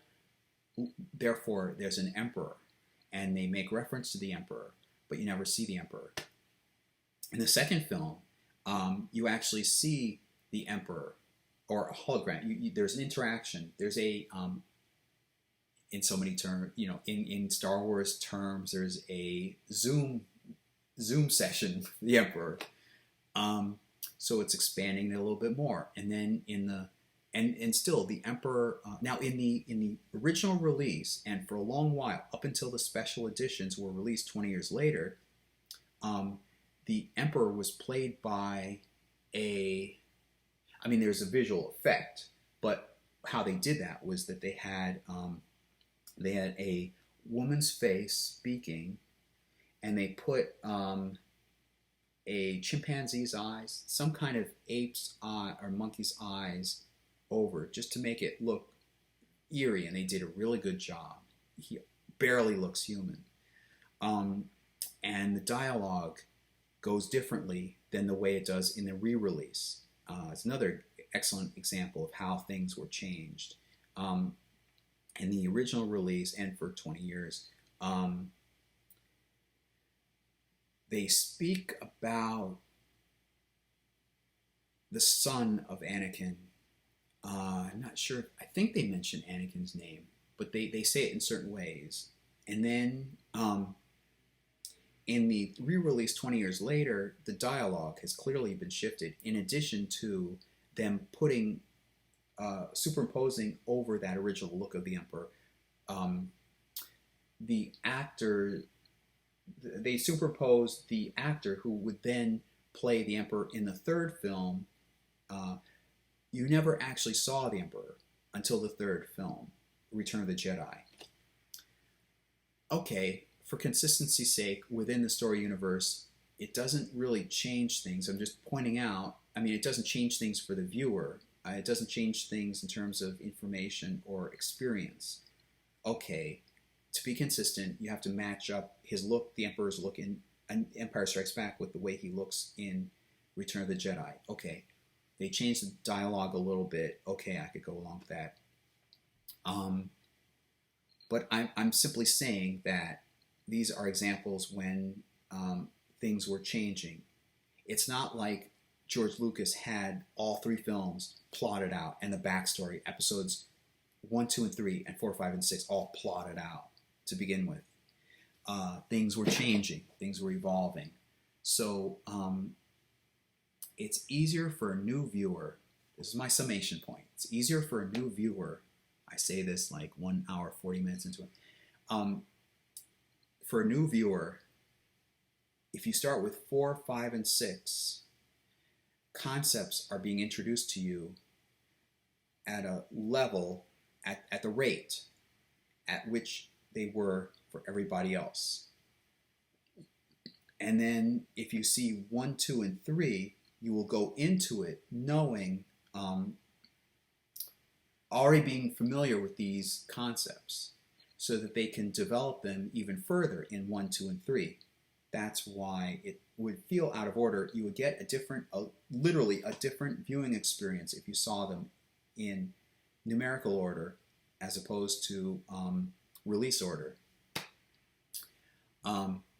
Because, for example, the Force, as I said before, in 4, 5, and 6, all you learn about the Force is that it's something that binds the galaxy together. You can have an impact on it. You can have telekinetic powers and so forth, and it's very spiritual. And then in 1, 2, and at least in, I'm not sure about 2 and 3, but in 1, this whole different, I don't want to say whole, this midichlorian explanation about microbes and so forth is explained. It's like, wait, what? Huh? What? You're going through it from that experience. Also, it's like what I would call taking a slinky, to borrow an expression from a joke from Ghostbusters, the movie Ghostbusters. It's like taking a slinky and unwinding it. In episode 4, I'll try not to go into spoilers, but in episode 4, and based on what George Lucas had earlier, the earlier drafts that George Lucas had written, in episode 4, you learn about Luke's father, and the way that the characters relate and talk about Luke's father is in a certain way.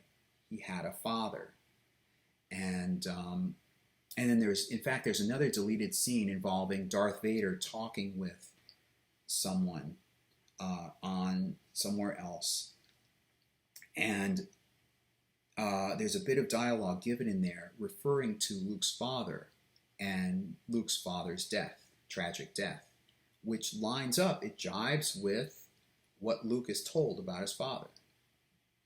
And then in 5, goes on a similar course, and then there's a twist. There are 2 things set up. There's that twist that a lot of people are already familiar with, but I'm not going to, I'm going to play it safe. I won't give away spoilers. That changes that whole storyline, which I still doubt that George Lucas had in mind from the very beginning. He may have had that idea over time, perhaps even while they were filming the first film, but the first film seems to stand alone, and it seems to connect with what Lucas told about his father. That seems true. But you have to how do they call that? Not retrograde, but like you have to put what the references in the first film in a whole different context. You have to figure out some way, there's a term, not re-engineer, but essentially re-engineer. Not re-engineer, like twist it, or you have to twist it somehow. So they introduce a stunning revelation at the end of the second movie, that really, it doesn't change it. I mean, it still follows along, but it does put a spin or twist on what you learn in the fourth film, in A New Hope, in Empire Strikes Back at the end. There's another thing that is set up, and I don't think it was set up, may or may not have been set up with this in mind for the Return of the Jedi. There's Yoda. I spelled something already. I'm sorry. Yoda says something, and it's to be followed up in the third film. And from what I have heard and also read, it was intended to just simply go on a different path. But there's been an explanation. The story that I've heard is that George Lucas wanted to tie up all the loose ends at the end of Return of the Jedi. Retroblasting, the two people in Retroblasting explain it this way, that they wanted to tie up the loose ends, so they took one loose end that was mentioned by Yoda in Empire Strikes Back, and they took another loose end and they equated them together in Return of the Jedi in another stunning revelation.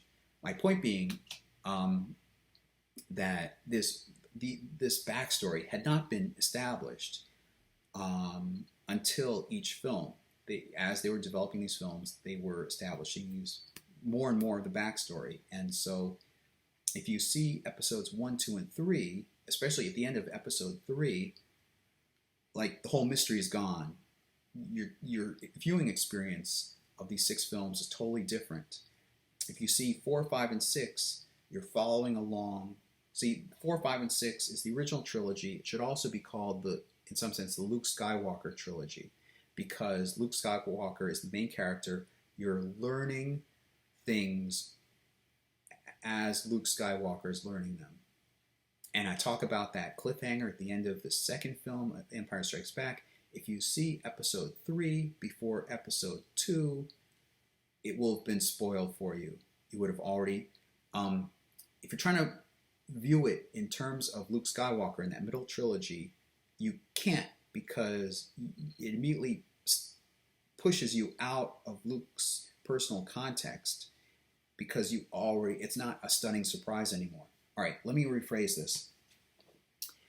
4, 5, and 6 itself is a trilogy. It begins and it ends with a triumph.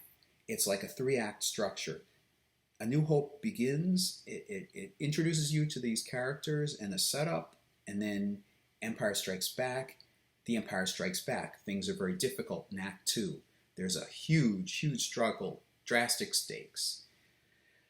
The stakes are raised. And then it ends on a cliffhanger. And usually in films, the end of Act 2, right before Act 3, there's a huge setback that develops motivation for the protagonist and the main character personally. And so in this, Return of the Jedi is a triumphant move forward. Let's solve this. Let's end this. And at the end, basically, I feel sympathy for anyone trying to do a sequel trilogy after that. There was the Thrawn trilogy that was sort of fan fiction, but it tied up the loose ends so well, resolved everything so well at the end of Return of the Jedi in that middle, the original trilogy, that I don't see anywhere you can go other than somebody nostalgically trying to create a new empire or something, and then you'd be retreading on what you've already done. It just finished the whole trilogy. So it ends on a positive note. And then you go back, episodes 1, 2, and 3. I don't think I'm giving away, well, it ends on a downer note. So you have that nice arc. It begins, it on a downer note, and then it goes up for the middle trilogy and ends on a positive note. So you're experiencing the original trilogy through Luke Skywalker's personal perspective. He knows some things about his father. He learns more, stunning twists and so forth. Well, there's one stunning twist in the second film, but if you've already seen 1, 2, and 3, which are told from a different character's perspective, in other words, a different character is the main character. Luke doesn't appear yet until 4, 5, and 6. 1, 2, and 3, you're following a different character. You still have a personal through line. You still have a main character who's not the protagonist, by the way, necessarily, but you're experiencing it through that person's point of view.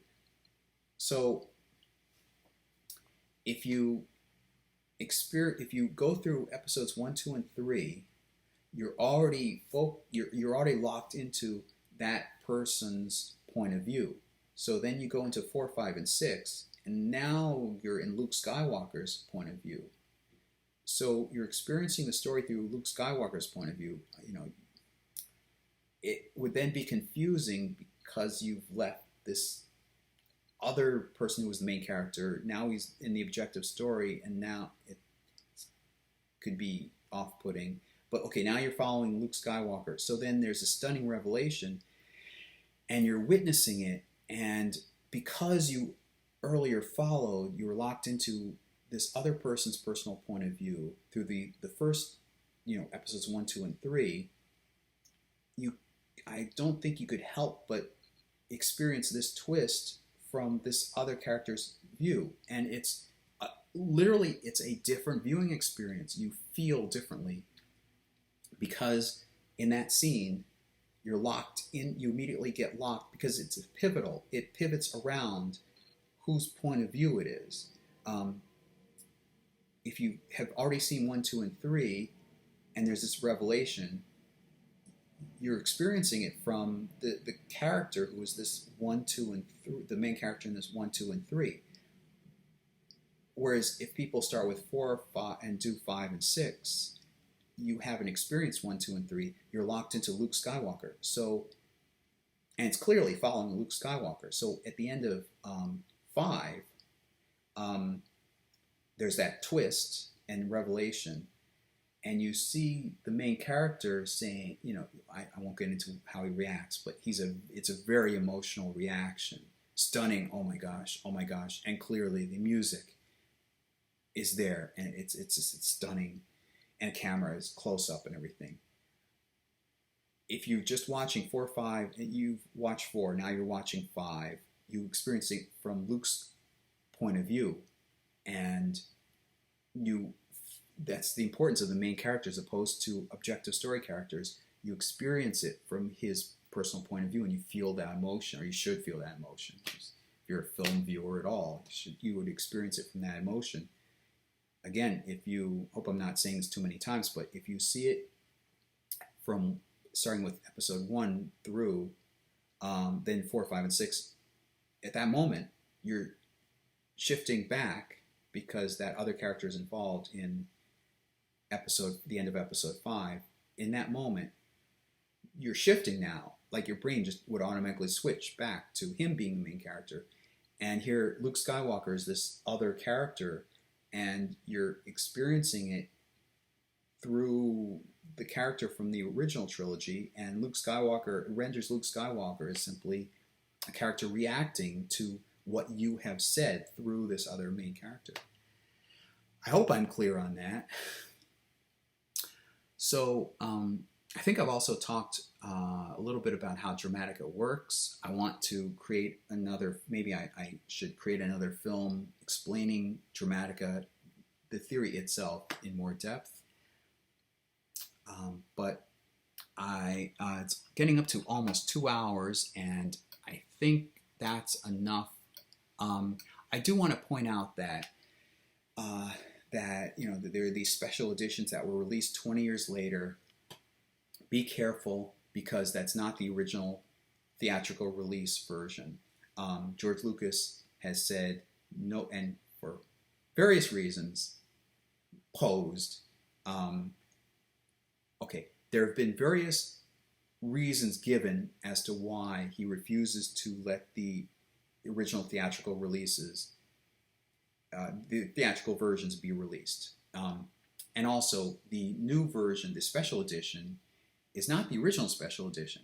There have been special editions of special editions. He released an original theatrical. He released an original special edition, which modified and put in CGI over the original effects in the original movies. And then over time, he's released this version and this version and this version and this version and so forth. And there's a possible reason given for that. But please realize that that's not the original. Some changes have been better. Others I disagree with and very much disagree with.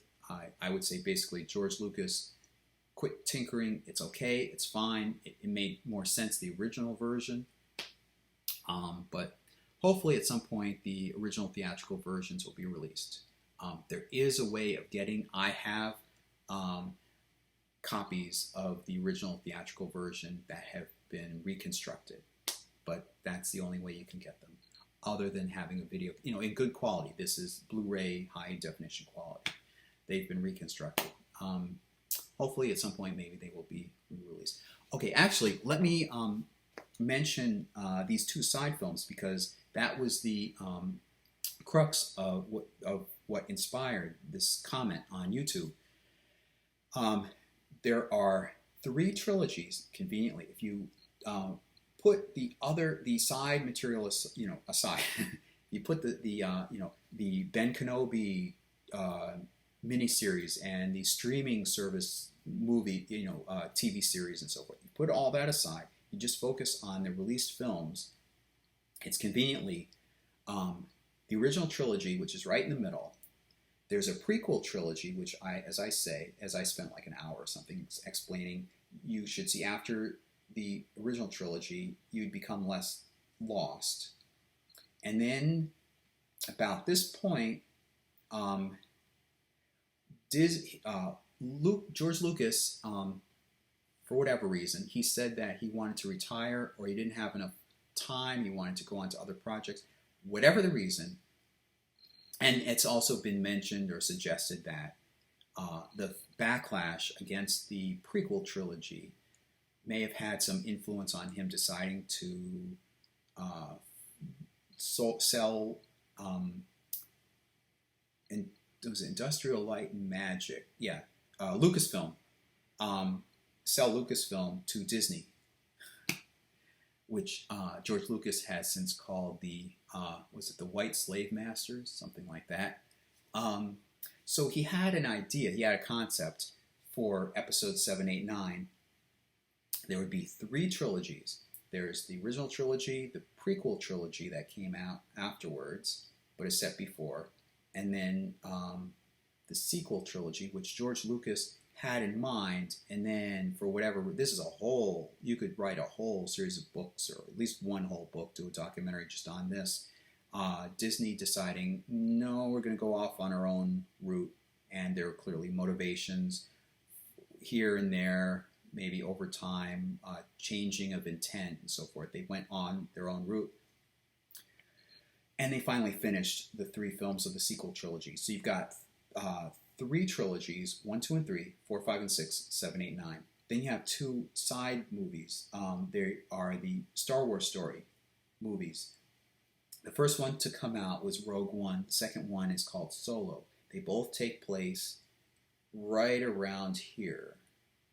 The prequel trilogy has a transformation into the Empire, and the original trilogy has the downing of the Empire. And then I don't know where Disney could have gone.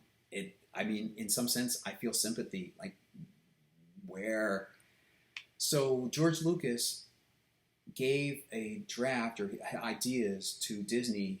I think I want to be involved. This is the story as I see it evolving. And no, we're not going to go that route. They went a different route. So both standalone movies take place right before the original trilogy. Now, here is the very crux about that comment on YouTube, that YouTube video. Rogue One doesn't involve the Skywalkers. However, I argued, no, Luke Skywalker and so forth, that family, that's a personal through line. Rogue One is very important because it sets up the stakes. It raises the stakes. It shows you what's truly at stake in the original trilogy. And it introduces characters that you see in for the first time in the first film in the original trilogy. It sets them up thematically. It presents why the struggle against the Empire is so important. I think it does it very well. It also tells the story that the opening crawl at the beginning of A New Hope retells. In other words, the opening crawl is summarizing, as I've told you before, how movie serials went. The opening crawl would summarize what you would have seen in the prior episode. This opening crawl tells you the story. I mean, I guess it's okay if you... I mean, it's been that way up until Rogue One was released. If you pay attention to the opening crawl, you learn why this struggle against the Empire is so primal, so important, so vital to freedom. But, all right, so if you see Rogue One and then you see the opening crawl in A New Hope, it follows, it jives with that pattern of a movie serial that all these movies, well, at least George Lucas knowingly and consciously was trying to emulate. I don't know how many people catch on to that. So there's the thematic reason given. There's the thematic reason and there's the plot reason. The plot reason is that these events take place and set up, literally, set up the events of A New Hope and therefore the rest of that original trilogy. And thematically, it explains why the struggle against the Empire is so important. It speaks to the audience. Now I think I've covered. So that's what my argument was, and then this other person responded and said that, well, Rogue One is a standalone. It doesn't involve the Skywalker family, so it was just there for fans, for the delight of fans of the original trilogy. No, there's a structural reason for it. As I've said before, it presents the theme as to why the struggle against the Empire is so important in dramatic ways. It also establishes the plot points that are followed up in A New Hope and onward on the trilogy, the rest of the original trilogy. So I hope I've explained why this person, in my opinion, was so wrong, and why it seems so many film viewers are ill-informed, they're clumsy, they don't understand all these nuances, all this stuff. I should also, I guess I'll finish up by saying that Star Wars is important because it's not only an allegory or analogous to those movie serials, but George Lucas took it a step further. He made it an allegory to, well, I would connect with World War II, Germany. But the brilliance of science fiction and fantasy, I personally would consider this fantasy, it's not science fiction. The two kind of are so intertwined that okay, fine, sci-fi, fantasy genre. But the brilliance of that is that you can tell your take on, or you can tell a take on an historical event, but yet use other context and other superficial names. You can change the names to protect the innocent. It's been said quite a bit about Star Trek that's like this. They were able to tell, for example, in the original Star Trek TV series, they had a character, See if you can see blah blah blah blah. Okay, here's the story. The Enterprise recovers a character who was half black, black on one side and white on the other. Literally, there was a skin. If you've seen Moon Cookies, you know what I'm talking about.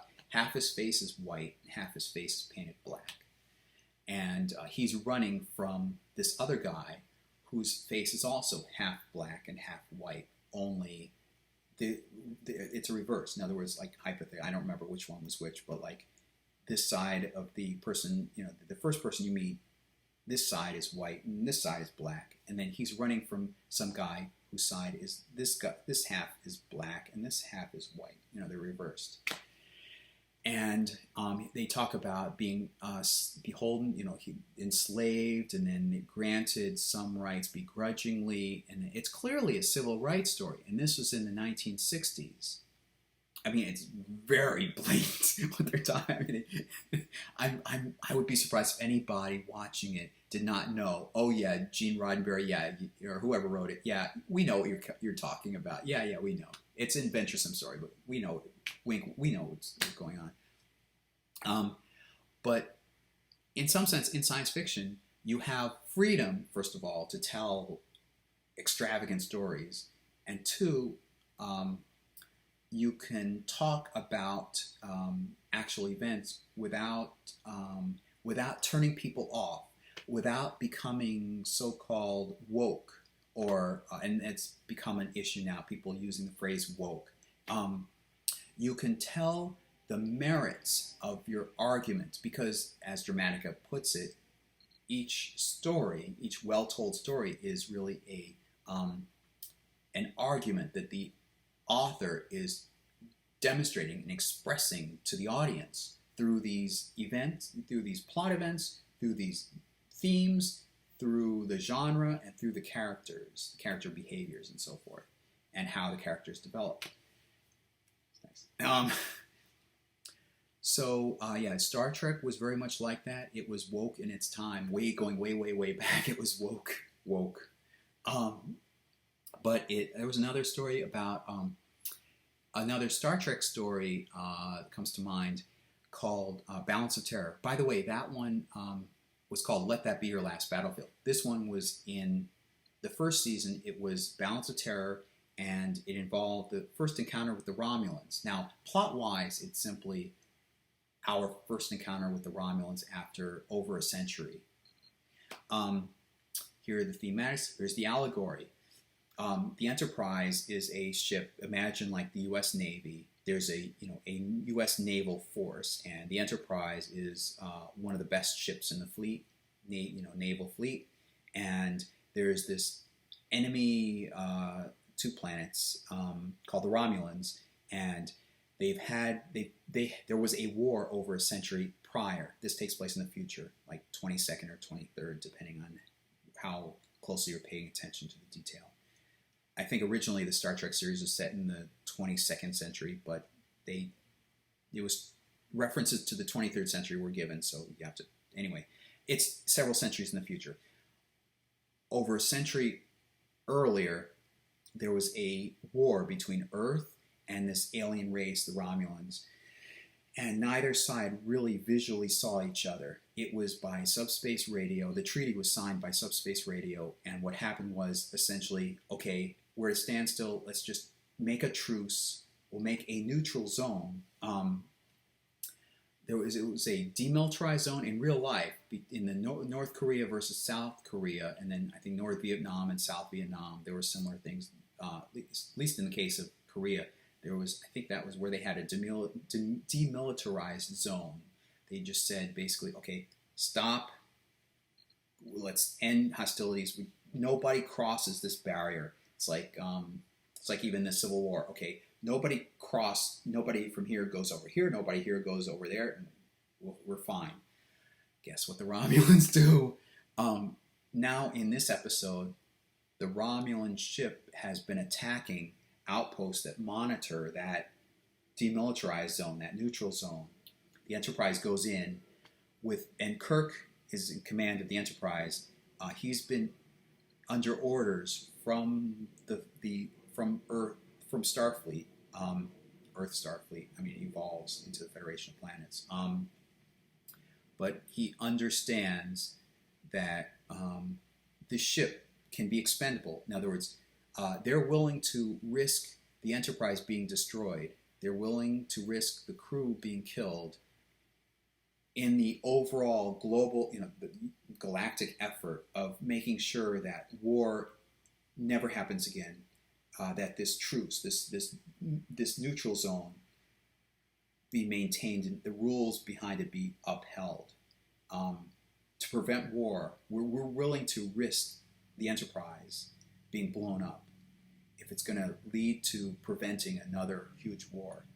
So on the other side, the Romulan commander of that ship attacking these outposts is acting under orders from what he says, the praetor, and this is given in Roman terminology, the praetor, and I can't remember what, centurion, and you have Roman analogies and terminology to reinforce this warrior-like spirit behind the Romulans.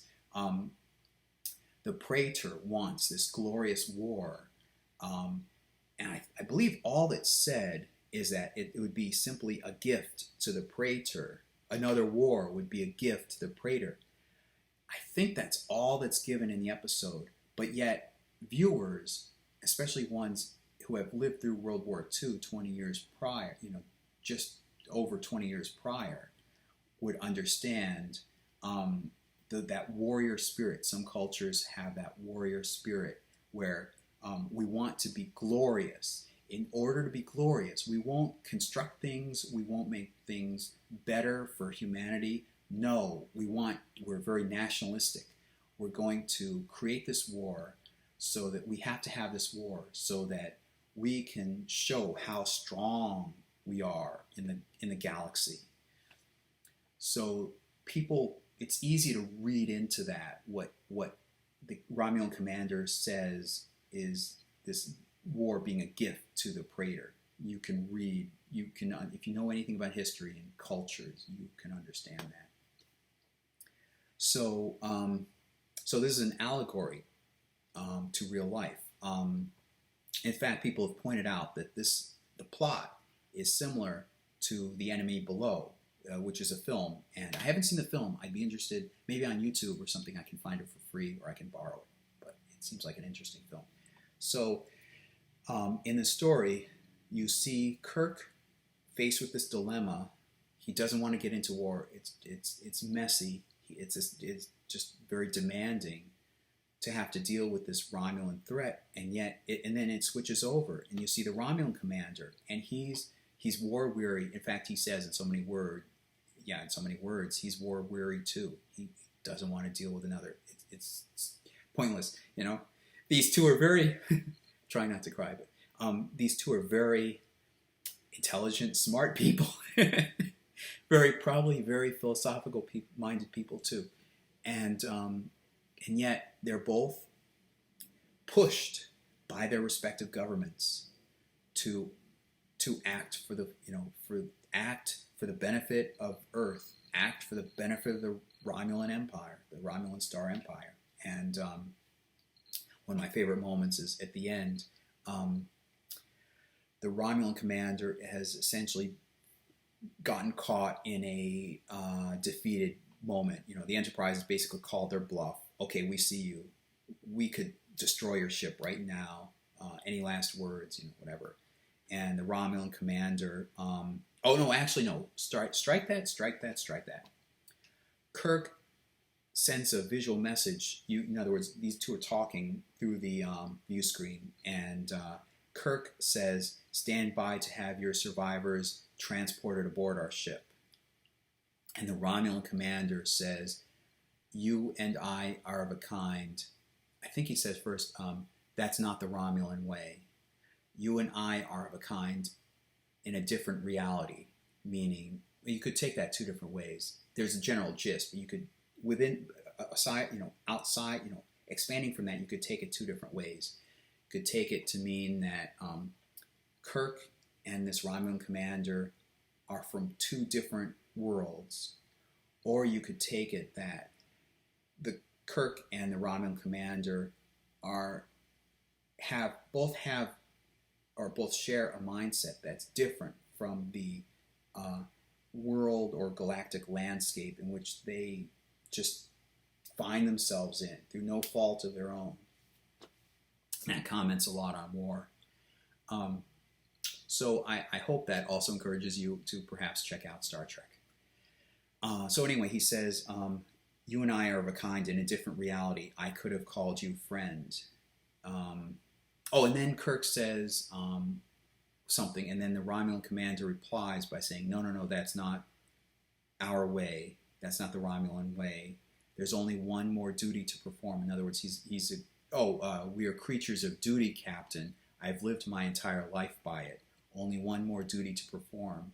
And then he almost cries. I mean, he shows emotion, like almost mournful or depressed look on his face. And then he does something, you hear something, and then it cuts to the ship blowing up. And so it's a very moving moment. So basically, it's an allegory.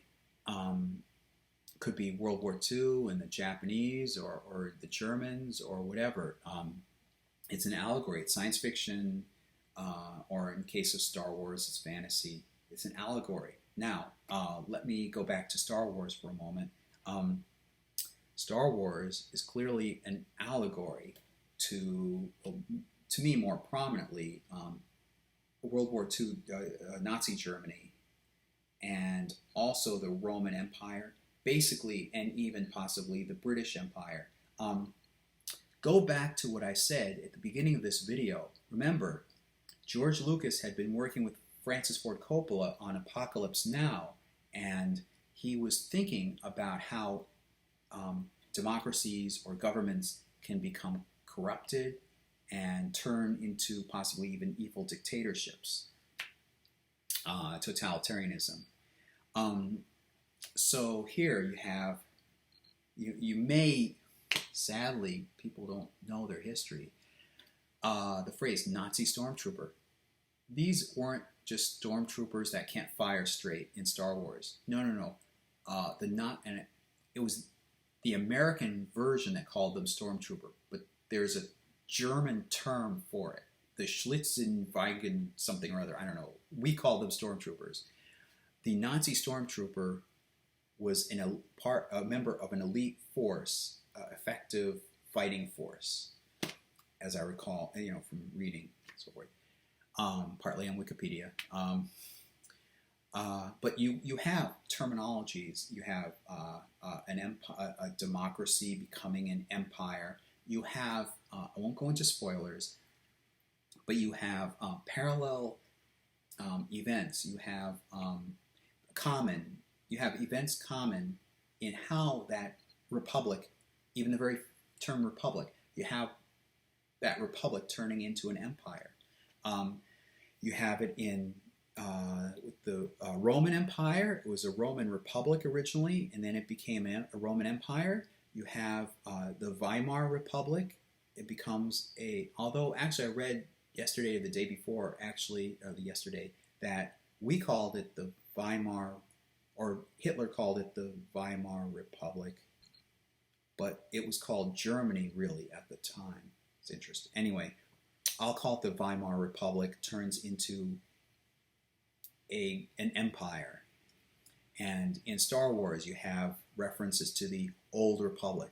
One of the moments that is sadly is probably missed by viewers, first-time viewers, and many later viewers too. I mean, viewers who have seen it several times.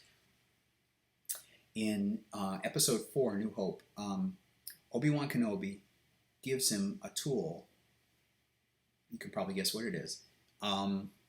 He sits down with him, and then Luke Skywalker uses the tool. Oh, wow! And the fans say, oh, wow, look at that. Oh, my gosh. And it shadows Ben Kenobi's very next line, which is more elegant than a blaster, meaning more modern technology.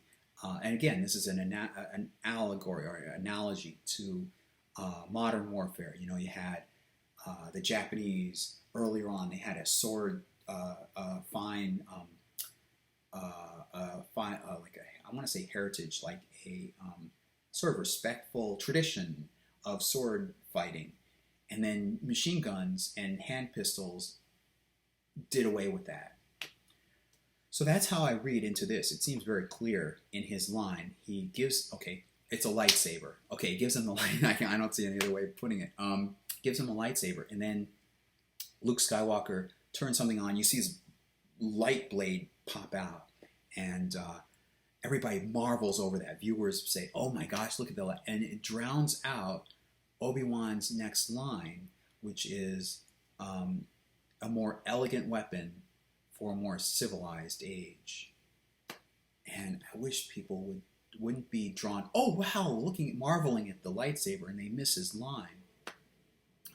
That says a lot, because it says it jives with the notion that way back you fought with lightsabers, and he's talking about the Jedi and the defenders of truth and justice and all that. My words, truth and justice, but it's along the same lines. The guardians of peace throughout the galaxy. That's how he puts it. And then when he says a more elegant weapon, elegant, literally, it's elegant. It creates a laser. It's very powerful, elegant, and elegant. I think he also means in terms of it being precise. Machine guns can miss. You can fire from a distance. You can accidentally hit. You can have friendly fire. People can be killed a lot more effectively with machine guns. But sword to sword, that's basically hand-to-hand combat. It literally is hand-to-hand combat.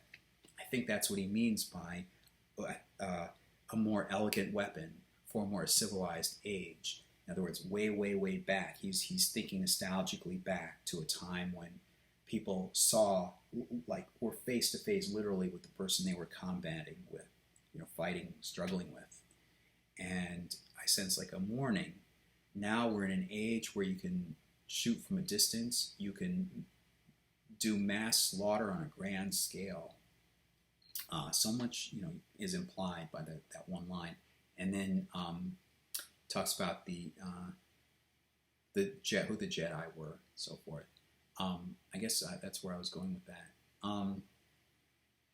So there's an allegory. The Empire. Oh, yes. He describes what the Empire... he describes what the Republic had been in the Republic. And it's something that existed in the past. It doesn't exist now. And I can't remember exactly how he phrases it, but essentially... it was those times, those nice times before evil or something or other, before the Empire. And from that, the way he delivers it connotes, you get the connotation, get the notion that the Empire did away with all that. That's old stuff. In other words, there's a reference later on, actually, to somebody using the Force, and he says, "Oh, nobody, you are the last follower of that ancient religion. It's more modern, mechanized warfare." And that ties in beautifully with World War II, where you have, it's like that moment in The Sound of Music, where the father is thinking back nostalgically. Was it Austria he was in? He's Austrian or something. I don't remember him as being purely German. But he has been brought up as, I'll just say Austrian. He was brought up as an Austrian, proud Austrian, and he's nationalistic, and he's a good citizen of Austria, and so forth. And then, for a moment, somewhere in the middle or towards the end of the movie, he's changed, and he sings a song, Edelweiss. And I've taken it, and I think this is the accepted, I think this is the intended take on why he sings Edelweiss. He's not singing about how glorious and well mechanized Austria is. He's talking about the white Edelweiss. I don't remember exactly how Edelweiss translates it as, but he's thinking of, I think it's countryside. he's talking about the country, the natural landscape. And as opposed to you can read into it, it's as opposed to the mechanized world that it's become. So, so that's how I read into Obi-Wan Kenobi. More it was more an elegant weapon for a more civilized age. He talks about the Republic, and that was before he says something before the Empire. And that reference to you, my friend, are, this other character speaking of somebody else, of a Force user. You, my friend, are the last of that ancient religion. In other words, it's dying off. It's spoken with contempt. Nobody believes in that religion anymore. And there's another line that, given close to that backs it up too. This other person also says, your religion hasn't helped us with our current problem. It's worthless. And then the character then demonstrates why it's not so worthless. But even this other character, who's the Force user, says, beware of this modern construction that this modern thing that you constructed. It's not as powerful as the Force. So he is a remnant of that ancient religion. In some sense, that talks about how ancient societies, like I've talked about Kabbalah a bit, and I intend to further, Jewish heritage. If we're more spiritual, if we're more philosophical, we can have a more peaceful coexistence. But as things develop, greed enters into it, and various human, the Christians have some, I was going to say frailties, but Christians have some good vices. Certain vices come in and screws everything up. And then once you deem that earlier kind of culture that you had where people were more philosophical and they dealt through things. Now that I say it, I'm kind of painting ancient cultures as being entirely peaceful and it was a paradise, but not that was, but I hope you get my point that the more philosophically centered you are, the more in touch and conscious you are of things philosophical, the less you'll turn into a society that becomes more mechanized and just in it, selfish, self-centered, and so forth. And I imagine you've heard of Darth Vader. He is an important character, not just as a villain, but as a personal example of the Republic turning into an empire. Won't go in further into that. Hope that's okay, that I wasn't spoiling anything, but I was looking at the time there. The Weimar Republic turning into Nazi Germany with Hitler at the head. So you have these common tropes. When a republic turns into a dictatorship or into an empire, I'm not entirely sure about the British Empire, but between the Roman and the German empires, you had somebody coming in, you have a republic, and then little by little, somebody comes in and just takes more and more and more power, and then before you know it, it becomes an empire, and rights are taken away, personal freedoms are taken away. That's the core gist of the spiritual gist or the philosophical gist of Star Wars. So I'll leave you with that. It's now 2 hours, 28 minutes, 30 something seconds. So I'll see you next time. Don't forget to, if you like this video, and I hope you do, please like it and consider subscribing to my channel. And I do have some stories, some fictional work that I have up for sale on Amazon, and I'm working on developing that further. And thank you. So till then, so long.